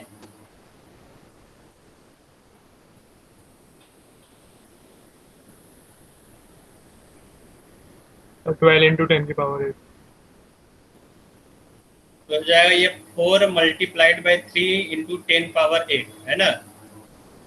तो यहाँ जाएगा 12 इंटू 10 पावर 8 मीटर पर सेकंड। तो यहाँ पे जाएगा पर सेकंड किलो आएगा, पर सेकंड। तो यूनिट ध्यान रखोगे, जो फ्रीक्वेंसी है, फ्रीक्वेंसी का यूनिट होता है पर सेकंड, और इसी को हर्ट्ज बोला जाता है। हर्ट्ज HZ से रिप्रेजेंट किया जाता है, हर्ट्ज, ठीक है।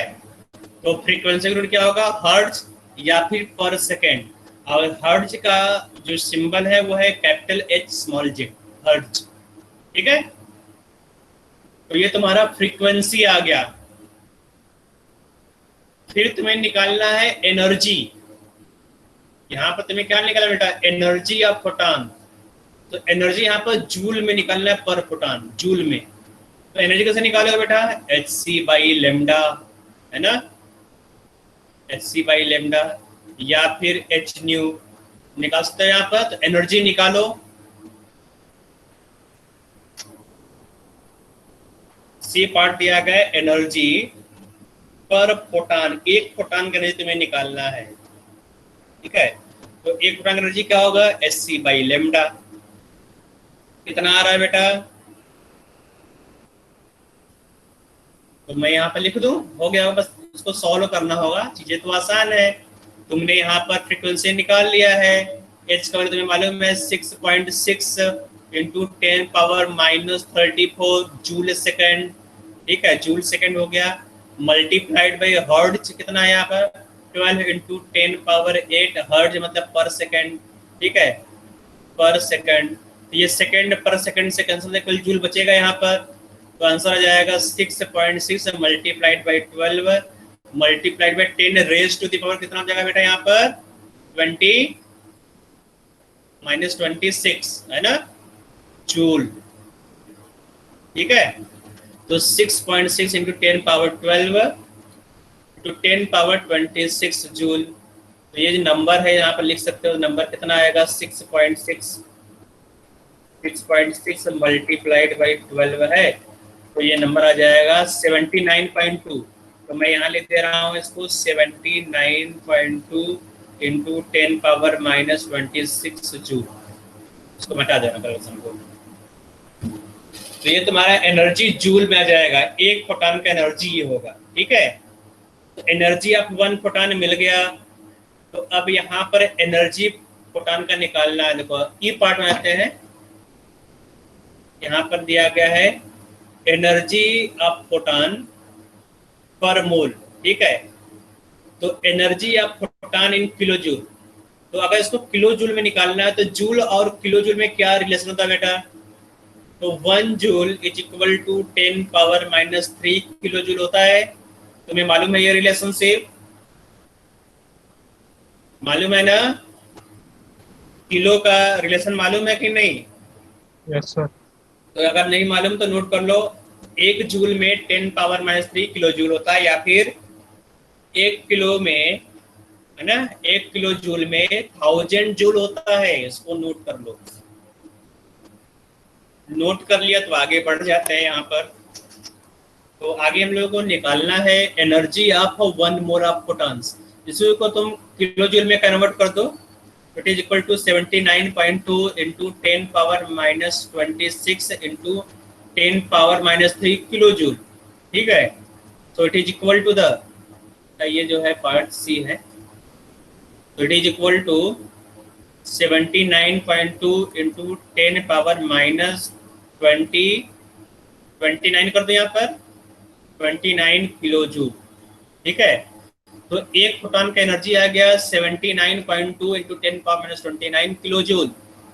तो यहाँ पर कितने फोटॉन का एनर्जी निकालना बेटा? 1 मोल ऑफ फोटॉन। देखो यहाँ पर था पर फोटॉन, ऑप्शन ई में जाओगे तो क्या लिखा हुआ है? किलो जूल पर मोल ऑफ फोटॉन। ठीक है, तो 1 मोल फोटॉन का एनर्जी निकालना है, सो 1 मोल क्या होता है बेटा? 1 मोल इज इक्वल टू क्या होगा? नंबर बताओ यहाँ पर। 6.022 into 10 की पावर 23। 10 पावर 23 है ना? तो इतने फोटॉन का एनर्जी निकालना है। 1 मोल मतलब इतने फोटॉन्स हो गए, तो 1 मोल फोटॉन का एनर्जी निकालना है, तो ई ऑप्शन आओगे energy of 1 mole of photon, energy of 1 mole of photon is equal to, ठीक है, 6.022 into 10 power 23 into 79.2 into 10 power minus 29 kilo joule. ठीक है, इसको सॉल्व कर लोगे तो energy of photon in kilo joule आ जाएगा।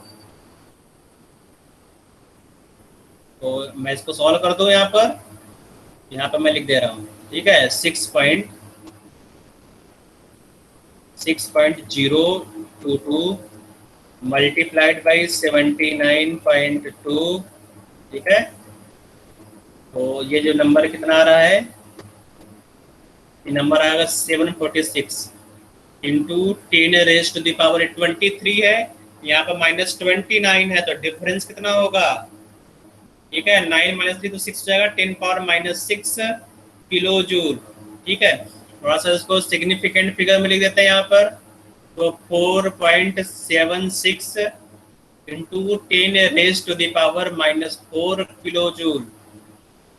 ठीक है, तो ये हो जाएगा किलो जूल पर मोल, यानी पर मोल भी लिखोगे per mole. So energy of photon per mole of photon is equal to 4.76 into 10 power minus 4 kilo joule. ठीक है, तो ये तो हो गया जूल में एनर्जी। अब यहाँ पे देखोगे जो ऑप्शन डी दिया गया है, किलो कैलोरी में तुम्हें निकालना है। अगर इस एनर्जी को किलो जूल में दिया गया है तो इसको कैलोरी में कन्वर्ट कर सकते हो। जूल और कैलोरी में एक रिलेशन होता है। ठीक है, 1 जूल इज इक्वल टू, या फिर इस तरह बोला जाए 1 calorie is equal to, 1 calorie is equal to कितना जूल होता है बेटा? 4.18 जूल ये होता है। ठीक है, तो अगर बात किया जाए जूल का, ठीक है, अगर जूल को कैलोरी में कन्वर्ट करना है तो क्या करोगे? So it is equal to 4.76 into 10 power minus 4 divide by 4.18 kilo calorie per mole. तो ये किलो कैलोरी में आ जाएगा। ठीक है, तो ये तुम्हारा किलो जूल में था, अब ये किलो कैलोरी में आ जाएगा। तो किलो कैलोरी में क्या आएगा आंसर? इसको भी मैं लिख देता हूँ, यहाँ पर नोट कर लोगे। तो 4.76 डिवाइड बाई 4.18 1.33, तो 1.33 into 10 power minus 4 kilo calorie per mole. तो इसको नोट कर लेना है। तो नोट कर लिया सबने?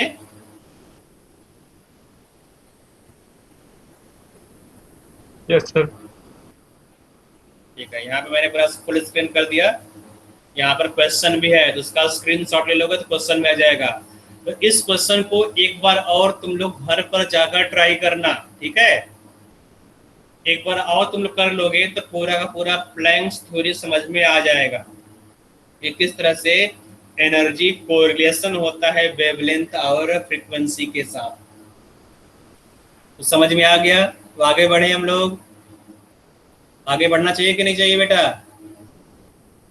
नेक्स्ट क्वेश्चन यहाँ देखो, यहाँ दिया गया है कि नियर अल्ट्रा वायलेट, नियर का मतलब समझ में नहीं आया, ठीक है। A near ultraviolet photon of 300 nanometre is absorbed by a gas and then re-emitted as 2 photons. One photon is red with wavelength 760 nanometer. What would be the wavelength of second photon? देखो यहाँ पर तो question सबको clear समझ में आ रहा है, दिख रहा है सबको क्वेश्चन? धुंधला तो नहीं दिख रहा सबको? No, sir. नहीं सर।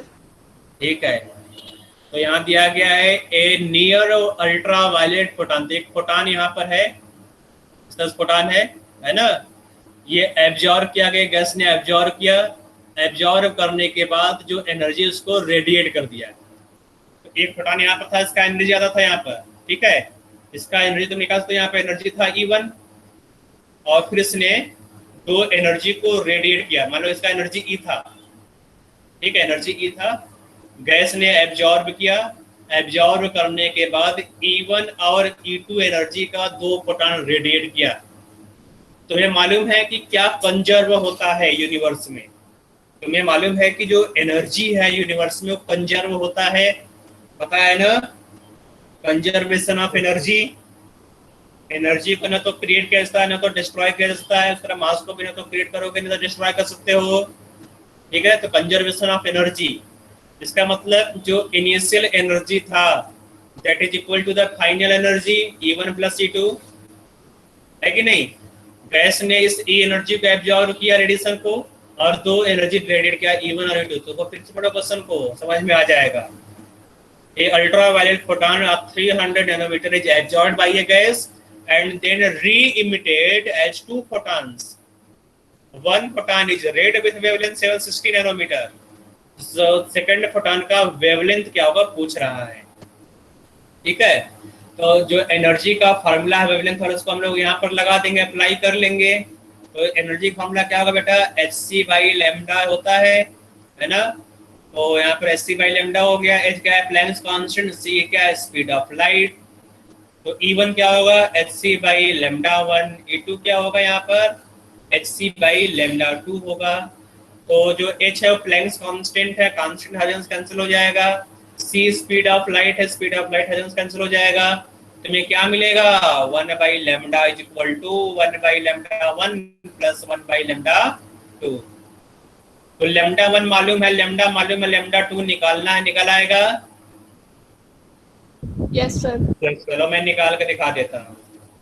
तो यहाँ पर दिया गया है लैम्डा 1, तो मैं लैम्डा 1 यहाँ पर लिख दूं। चलो यहाँ पर है 1 डिवाइड बाई लैम्डा 1 का वैल्यू क्या है? 300 नैनोमीटर। 300 नैनोमीटर को मैं नैनोमीटर में ही रहने देता हूँ, is equal to 1 by lambda 1, 1 divide by lambda 1।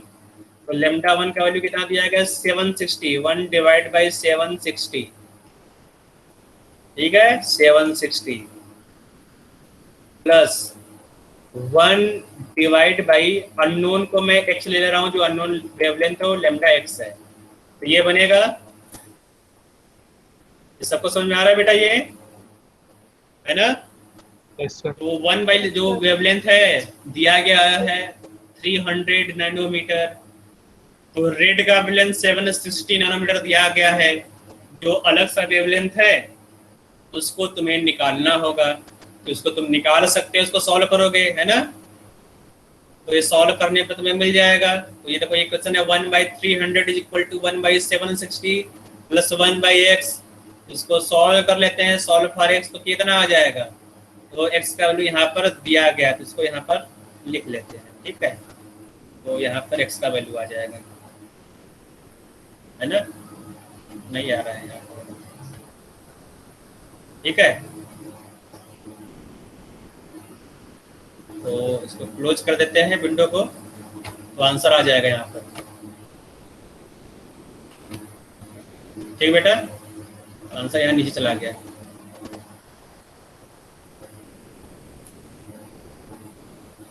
यहाँ पर आ जाएगा आंसर।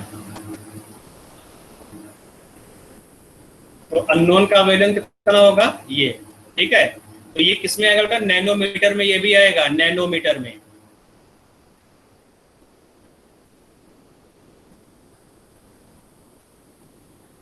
ठीक है, तो x का वैल्यू कितना आ गया, x is equal to 495.6 nanometre. तो आंसर आ गया।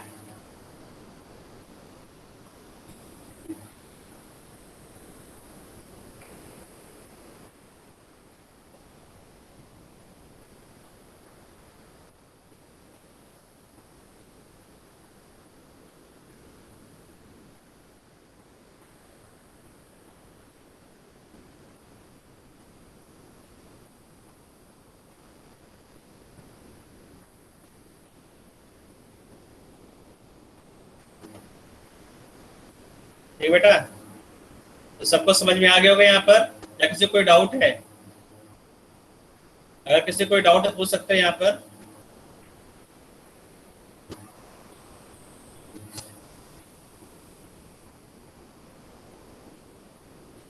तो हम लोग आगे चलेंगे बोल्स डायनामिक मॉडल में।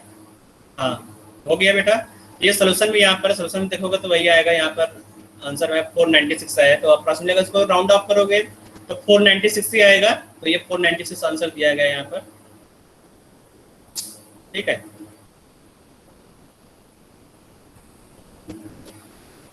तो इस क्वेश्चन को भी तुम लोग घर पर जाकर एक बार ट्राई करोगे, दोबारा ट्राई करना बेटा, ठीक है। तो ट्राई करते रहोगे तो समझ में आ जाएगा। ओके, तो आगे हम लोग पढ़ना है बोर्स एटॉमिक मॉडल। तो तुम्हें मालूम है कि जो रदरफोर्ड एटॉमिक मॉडल था उसमें दो ड्रॉबैक थे, है ना। ड्रॉबैक नंबर 1, इलेक्ट्रॉन का पोजीशन फिक्स नहीं था। ड्रॉबैक नंबर 2, एटम अनस्टेबल हो जाएगा ना, गोल गोल घूम घूम कर न्यूक्लियस में गिर जाएगा। तो ये दो ड्रॉबैक था। तो इसके बाद ये जो ड्रॉबैक था किसने निकाला था बेटा, एक साइंटिस्ट थे बोर, उसी ने बताया था ये ड्रॉबैक है, ठीक है। तो अब यहाँ पर साइंटिस्ट ने अपना मॉडल यहाँ पर दिया, उस मॉडल को फेल हो गया बेटा, फेल हो गया तो ये न्यू मॉडल दिया यहाँ पर। तो ये जो मॉडल है इसको बोर्स एटॉमिक मॉडल बोलते हैं, ठीक है, बोर्स एटॉमिक मॉडल।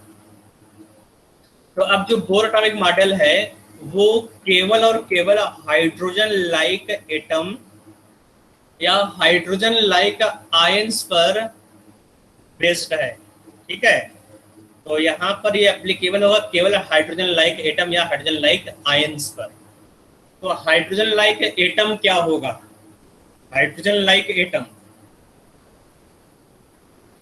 तो हाइड्रोजन क्या था पहले हाइड्रोजन देख लेते हैं। हाइड्रोजन में एक न्यूक्लियस होगा, है ना, और एक इलेक्ट्रॉन होगा, इस तरह से। तो एक न्यूक्लियस और एक इलेक्ट्रॉन का अगर कोई सिस्टम तुमने बनाया है, सिंगल न्यूक्लियस सिंगल इलेक्ट्रॉन का, उसको तुम बोलोगे हाइड्रोजन लाइक एटम और आयन। तो हाइड्रोजन लाइक एटम और आयन में तो एक तुम्हारा हो गया हाइड्रोजन, ठीक है। दूसरा होता है बेटा हीलियम प्लस। देखो हीलियम क्या था, हीलियम में न्यूक्लियस था एक, लेकिन हीलियम में दो इलेक्ट्रॉन थे, पता है ना, हीलियम में दो इलेक्ट्रॉन होते हैं, मालूम है सबको? Yes no? हाँ, तो यहाँ तुमने क्या किया, एक इलेक्ट्रॉन को निकाल दिया। जब हीलियम में से एक इलेक्ट्रॉन को निकालोगे तो एक पॉजिटिव चार्ज आएगा कि नहीं? Yes sir. तो पॉजिटिव चार्ज आएगा हीलियम के ऊपर, तो ये भी क्या होगा बेटा, हाइड्रोजन लाइक एटम हो गया। क्योंकि आप यहाँ देखो, इन दोनों को कंपेयर करो, तो हाइड्रोजन में भी एक न्यूक्लियस था, ठीक है, ये प्लस को छोड़ो, यहाँ पर ये न्यूक्लियस है, यहाँ पर ये न्यूक्लियस है, ठीक है, हाइड्रोजन में भी एक न्यूक्लियस है और यहाँ पर भी एक न्यूक्लियस है, यहाँ पर एक इलेक्ट्रॉन, यहाँ पर भी सिंगल इलेक्ट्रॉन। तो ये क्या हो जाएगा, हाइड्रोजन लाइक एटम। आ जाओ बेटा आगे बात करते हैं लिथियम 2+ का। तो लिथियम में कितने इलेक्ट्रॉन होते हैं, मालूम है? लिथियम में 3 इलेक्ट्रॉन होता है ना, लिथियम में 3 इलेक्ट्रॉन। तो अब 2 इलेक्ट्रॉन को निकाल दो, इलेक्ट्रॉन यहाँ से निकाल दिया, इलेक्ट्रॉन ये वाला निकाल दिया, ठीक है। तो लिथियम में से तुमने 2 इलेक्ट्रॉन को निकाल दिया तो 2 पॉजिटिव चार्ज आएगा, तो डाई पॉजिटिव, और एक इलेक्ट्रॉन रह जाएगा। तो आप यहाँ पर देखो, तो ये भी क्या हो गया, हाइड्रोजन लाइक एटम। मतलब कि अगर एक इलेक्ट्रॉन रह जाए एटम में, है ना। किसी तरह इस तरह करो कि एक न्यूक्लियस रहे और एक एटम आ जाए और एक इलेक्ट्रॉन रह जाए, उसको तुम बोलोगे हाइड्रोजन लाइक एटम और आयन, ठीक है। So Bohr developed a model for hydrogen atom or hydrogen like one electron species. Hydrogenic species को बोलते हैं बेटा, है ना। अगर एक इलेक्ट्रॉन का कोई स्पेसीज है तो उसको हाइड्रोजेनिक स्पेसीज बोलोगे। He applied quantum theory in considering the energy of an electron bound to the nucleus. तो अब यहाँ पर क्वांटम थ्योरी को अप्लाई किया बोर ने और अपना एक मॉडल दे दिया। तो ये मॉडल क्या था, यहाँ पर कौन सा क्वांटम थ्योरी अप्लाई किया बेटा?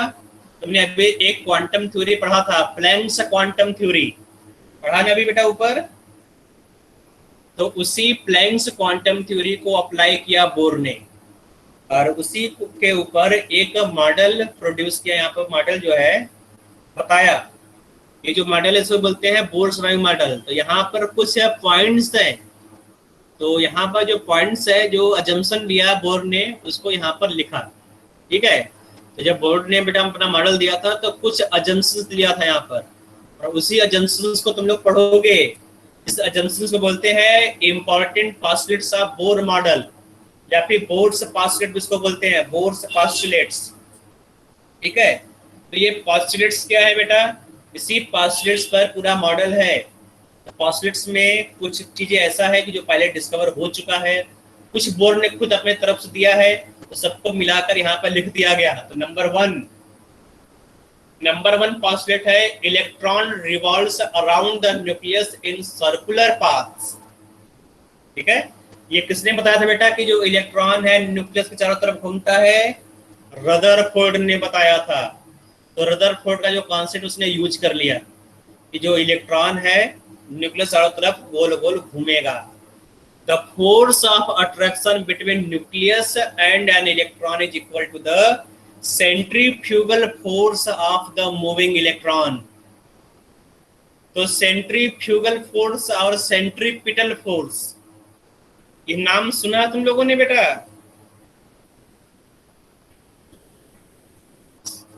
सेंट्रीपिटल फोर्स तुमने सुना, तो देख लेते हैं सेंट्रीफ्यूगल फोर्स क्या होता है। तो मैं ऊपर बता दे रहा हूँ, ठीक है।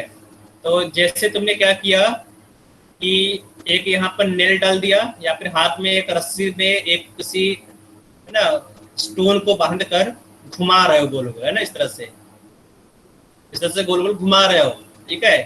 तो यहाँ पर इस धागे से तुमने स्टोन को बांधा हुआ है, ठीक है। इसका मतलब तुम क्या कर रहे हो, इस स्टोन को अपनी तरफ खींच रहे हो, फोर्स लगा रहे हो। तो ये जो फोर्स है, इस फोर्स को बोलते हैं सेंट्रीपिटल फोर्स, ठीक है, सेंट्रीपिटल फोर्स। ये तुम्हें मालूम है ना सेंट्रीपिटल फोर्स? Yes, तो sir. अगर देखो बेटा केवल सेंट्रीपिटल फोर्स होता, अगर मान लो यहाँ पर केवल सेंट्रीपिटल फोर्स है, मतलब तुम इस स्टोन को अपनी तरफ खींच रहे हो, है ना, ये तो सेंट्रीपिटल फोर्स हो गया, इस तरह फोर्स हो गया। अगर इस तरह तुम खींच रहे हो, अपनी तरफ पास खींच रहे हो, तो ये जो स्टोन है तुम्हारे पास जाना चाहिए, दूर तो नहीं जाना चाहिए। जबकि ये स्टोन क्या होता है बेटा, इस तरह से सर्कुलर पाथ में लगातार घूमता रहता है ना। इसका मतलब इस फोर्स को कोई बैलेंस कर रहा है। इस फोर्स को जो बैलेंस करता है उसको बोलते हैं सेंट्रीफ्यूगल फोर्स। अगर इस फोर्स को बैलेंस ना करो तो स्टोन तुम्हारे मुंह पर लग जाएगा धाड़ से, ठीक है, क्योंकि तुम फोर्स से अपनी तरफ खींच रहे हो, स्टोन को गोल गोल घुमा रहे हो, है ना। तो जो फोर्स को यहाँ पर बैलेंस कर रहा है उसको बोलते हैं सेंट्रीफ्यूगल फोर्स। ये जो फोर्स यहाँ पर होगा बेटा, इसको तुम बोलोगे सेंट्रीफ्यूगल फोर्स, सेंट्रीफ्यूगल फोर्स। और जो सेंट्रीफ्यूगल फोर्स है ये सूडो फोर्स होता है, ठीक है। ये क्या होता है बेटा? Pseudo force. तो सूडो का नाम सुना तुमने? सूडो फोर्स का नाम work force of and energy चल रहा है कि नहीं फिजिक्स में? अच्छा, वर्क फोर्स नहीं चल रहा है। सूडो फोर्स नाम सुना तुम लोगों ने क्लास 10th में? No, sir. सुना है ना? नहीं सुना तो ठीक है, यहाँ पे 11th में जो सेकंड चैप्टर आएगा वर्क फोर्स का, वर्क फोर्स एंड एनर्जी, उसमें सूडो फोर्स मिल जाएगा। ठीक है, बस इतना जानो जो सेंट्रीफ्यूगल फोर्स तुम्हें दिखाई नहीं देगा कि कौन लगा रहा है, लेकिन वो सेंट्रीफ्यूगल फोर्स लगता है ना। जैसे तुम स्टोन के ऊपर फोर्स लगा तुम दिख रहा है कि हाँ तुम खींच रहे हो, लेकिन जो सेंट्रीफ्यूगल फोर्स है वो भी लगता है। अगर इसका तुम्हें रियल एग्जांपल देखना है, तुमने एक मैरी गो राउंड पर तुमने झूला झूला होगा, जो गोल घूमता है, स्कूल में रहता है यहाँ पे, है ना, और इसके ऊपर पकड़ कर तुम लोग रहते हो, यहाँ पे एक गोल गोल इस तरह से घूमता रहता है, उस पर बैठे रहते हो तुम। झूला झूला तुमने बेटा ये वाला? Yes sir. तो ये अगर ये गोल गोल घूमता है तुम इसको जोर से पकड़े रहते हो। अगर मान लो तेजी से झूला घूम रहा है और तुम पकड़े ना तो क्या होगा? सर वही हम दूर चले जाएंगे। हाँ वही, तुम बाहर की तरफ छटकते गिर जाओगे, है ना। अगर तुम गोल गोल घूम रहा है तुम यहाँ पर पकड़े ना हो तो बाहर गिर जाओगे। तो ये है क्या बेटा? किस फोर्स से तुम्हें बाहर की तरफ ढकेल दिया? ये जो फोर्स है तुम्हें बाहर की तरफ धक्का दे रहा है, सिर्फ बोलते हैं सेंट्रीफ्यूगल फोर्स, जो बाहर तुम्हें ढकेल दिया। ठीक है, तो ये दिखाई नहीं देता लेकिन ये फोर्स होता है। ठीक है, तो इसको तुम फिजिक्स में पढ़ोगे तो आगे डिटेल में मैं इतना ज्यादा बता नहीं पाऊंगा, इसको फिजिक्स में अच्छे से बताया जाएगा। ठीक है, तो यहाँ पर लिखा गया है ना, force of attraction between the nucleus and electron is equal to the centrifugal force of moving electron. ठीक है, तो जो अट्रैक्शन फोर्स है वो सेंट्रीफ्यूगल फोर्स होगा। आगे देख लेते हैं पॉइंट 2। पॉइंट 2 में दिया गया है an electron can revolve only those orbits whose angular momentum MVR is an integral multiple of factor h by 2 pi। मतलब इलेक्ट्रॉन देखो यहाँ पर फिक्स कर दिया कि इलेक्ट्रॉन कहाँ पर होगा, किस ऑर्बिट में होगा। जैसे रदरफोर्ड ने ये नहीं बताया कि इलेक्ट्रॉन न्यूक्लियस से कितने दूर या किस ऑर्बिट में होगा, है ना। यहाँ पर देखो इनफाइनाइट ऑर्बिट हो सकता है बेटा, है कि नहीं, यहाँ पर इनफाइनाइट ऑर्बिट हो सकते हैं, लेकिन कहाँ पर इलेक्ट्रॉन सिचुएटेड होगा ये नहीं बताया रदरफोर्ड ने। तो अब बोर्स ने बताया कि बोर्स ने बोला कि इलेक्ट्रॉन बस उसी ऑर्बिट में हो सकता है, वहीं पर रिवॉल्व कर सकता है जिसका integral multiple angular momentum integral multiple हो h/2 पाई का। मतलब MVR must be equal to the NH/2 pi। अगर MVR is equal to integral multiple of h/2 पाई है तभी वहां पर इलेक्ट्रॉन्स होगा। तो M क्या है यहाँ पर? मास ऑफ इलेक्ट्रॉन, V दिया गया, वेलोसिटी ऑफ इलेक्ट्रॉन R है, distance from the nucleus of electron, कितने डिस्टेंस पर है न्यूक्लियस से इलेक्ट्रॉन, है ना। यहाँ पर डिस्टेंस को बताया and that is equal to the NH/2 pi. तुम्हें मालूम है h क्या है? प्लैंक्स कांस्टेंट है। n यहाँ पर इंटीग्रल नंबर, यहाँ पे इंटीजर है। ठीक है, n क्या है बेटा यहाँ पर? n is equal to integer. Integer क्या होता है बेटा? 1 2 3 डॉट डॉट डॉट इंटीजर हो गया। पाई में मालूम है 3.14। हाँ बेटा बोलो। सर एंगुलर मोमेंटम क्या है सर? अच्छा, एंगुलर मोमेंटम नहीं पढ़ाया गया बेटा? अच्छा, एंगुलर मोमेंटम देख लेते हैं यहाँ पर। तो एंगुलर मोमेंटम क्या होता है? मोमेंटम तूने पढ़ा है? Yes sir, mass into velocity होता है मोमेंटम, है ना। अगर मास इनटू वेलोसिटी को तुमने रेडियस से मल्टीप्लाई कर दिया, डिस्टेंस से मल्टीप्लाई कर दिया, मान लो यहाँ पर एक मास है, यहाँ पर तुमने यहाँ पर नेल बनाया बेटा, यहाँ तुम हो, इस मास को तुम रोटेट कर रहे हो गोल गोल। ठीक है, यहाँ पे जो मास उसका वैल्यू m है और जिस स्पीड से तुम घुमा रहे हो उसका स्पीड v है, और जो डिस्टेंस है और डिस्टेंस r है। तो जो एंगुलर मोमेंटम होता है, angular momentum is equal to, है ना, it is equal to the mv होगा तुम्हारा मोमेंटम मल्टीप्लाइड बाई r, तो होगा एंगुलर मोमेंटम mvr। ठीक है, इसी को एंगुलर मोमेंटम बोलते हैं। बस सर डिस्टेंस से मल्टीप्लाई करना, वो एंगुलर मोमेंटम। हाँ, न्यूक्लियस का जो डिस्टेंस उससे तो मल्टीप्लाई कर दोगे मोमेंटम को, तो एंगुलर मोमेंटम हो जाएगा। Okay sir. ठीक है, ये भी बताया जाएगा फिजिक्स में, कोई दिक्कत नहीं है, डिटेल में बताया जाएगा। तो काम फिजिक्स में डिटेल में पढ़ना है, लेकिन यहाँ पर काम चल जाएगा इतने से, है ना बेटा, कोई दिक्कत नहीं होगा। तो n यहाँ पर है इंटीजर, इंटीजर यहाँ पर 1 2 3 4 कोई भी नंबर हो सकता है। ठीक है, पॉइंट 3 यहाँ पर लिखा गया है। Point 3, as long as electron is revolving in an orbit, it neither loses nor gains energy. Hence, these orbits are called stationary orbit and energy levels. तो अब इसने बोला कि अगर ये इंटीग्रल मल्टीपल वाले ऑर्बिट में इलेक्ट्रॉन है ना, तो वहां पर जो इलेक्ट्रॉन है, इलेक्ट्रॉन अपना एनर्जी रेडिएट नहीं करेगा। ठीक है, अगर इलेक्ट्रॉन यहाँ पर रिवॉल्व करा तो ये इलेक्ट्रॉन अपना एनर्जी रेडिएट नहीं करेगा, कोई एनर्जी का रेडिएशन नहीं होगा। इसलिए इस ऑर्बिट को क्या बोलते हैं, एनर्जी लेवल्स बोलते हैं या फिर स्टेशनरी स्टेट बोलते हैं। ठीक है, ये थर्ड पॉइंट बहुत इंपॉर्टेंट है, इसी से स्टेबिलिटी ऑफ एटम मिलेगा। इसने बोल दिया है कि अगर इस ऑर्बिट में इलेक्ट्रॉन होगा तो एनर्जी न तो रेडिएट करेगा न तो एब्जॉर्ब करेगा। सिंस इस ऑर्बिट का एनर्जी कांस्टेंट है, इसको स्टेशनरी ऑर्बिट बोलोगे, स्टेशनरी स्टेट बोलोगे। ठीक है, ये थर्ड पॉइंट हो गया।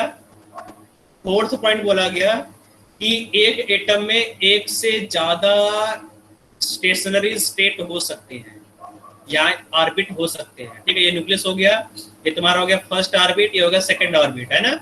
तो अगर इलेक्ट्रॉन एक ऑर्बिट से दूसरे ऑर्बिट में जा रहा है तो वो एनर्जी को एब्जॉर्ब करेगा।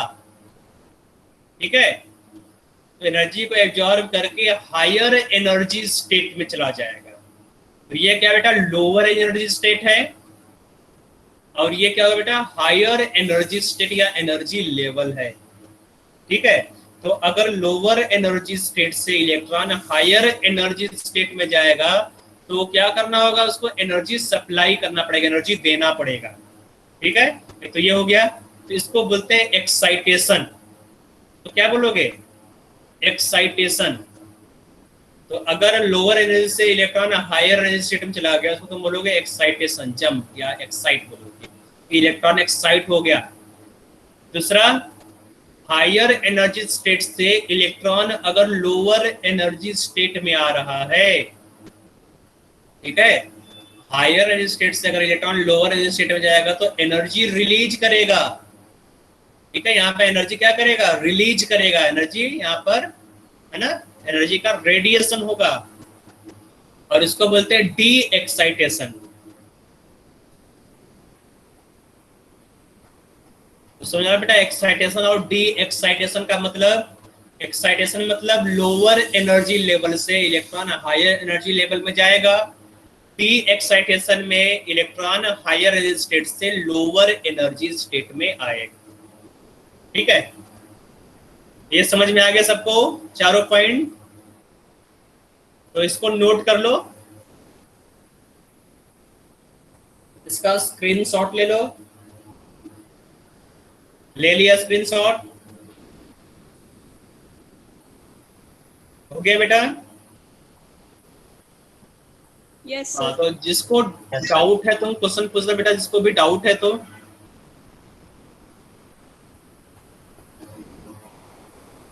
किसी को डाउट है तो क्वेश्चन पूछ सकते हो, जिसका डाउट नहीं है तो जा सकते हो। ठीक है, लीव कर सकते हो। सर मुझे पूछना है हाइड्रो, ये पेरोक्साइड क्या होता है?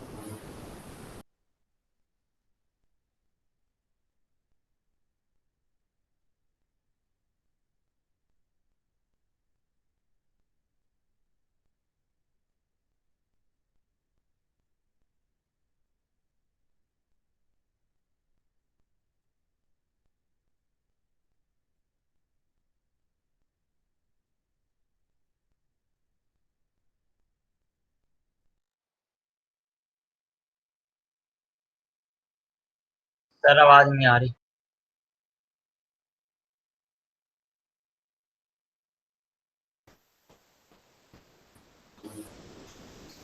आवाज आ रहा है बेटा? Yes sir. ओके, तो हाइड्रोजन पेरोक्साइड होता है H2O2। इसके अलावा भी पेरोक्साइड होता है बेटा। पेरोक्साइड वो सब्सटेंस होगा if oxygen has oxidation state is equal to -1। अगर किसी भी सब्सटेंस में ऑक्सीजन का ऑक्सीडेशन स्टेट -1 है तो क्या होगा, पेरोक्साइड होगा। जैसे H2O2 में ऑक्सीजन का ऑक्सीडेशन स्टेट क्या है, -1 है ना। उस तरह से Na2O2 में ऑक्सीजन का ऑक्सीडेशन स्टेट क्या है, -1। PaO2 में ऑक्सीजन का ऑक्सीडेशन स्टेट क्या है, -1। तो ये सब क्या है, पेरोक्साइड है। ठीक है, तो पेरोक्साइड मतलब ऑक्सीजन विद ऑक्सीडेशन स्टेट -1, ठीक है।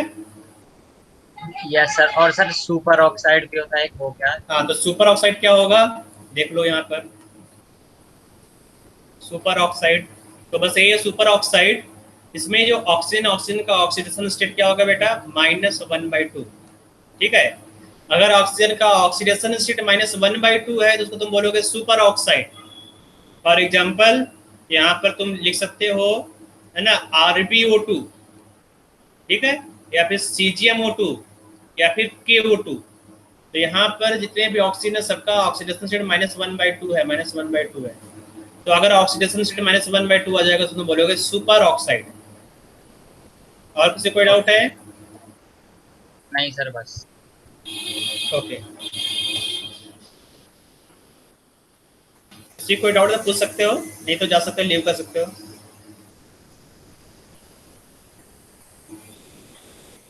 इवनिंग।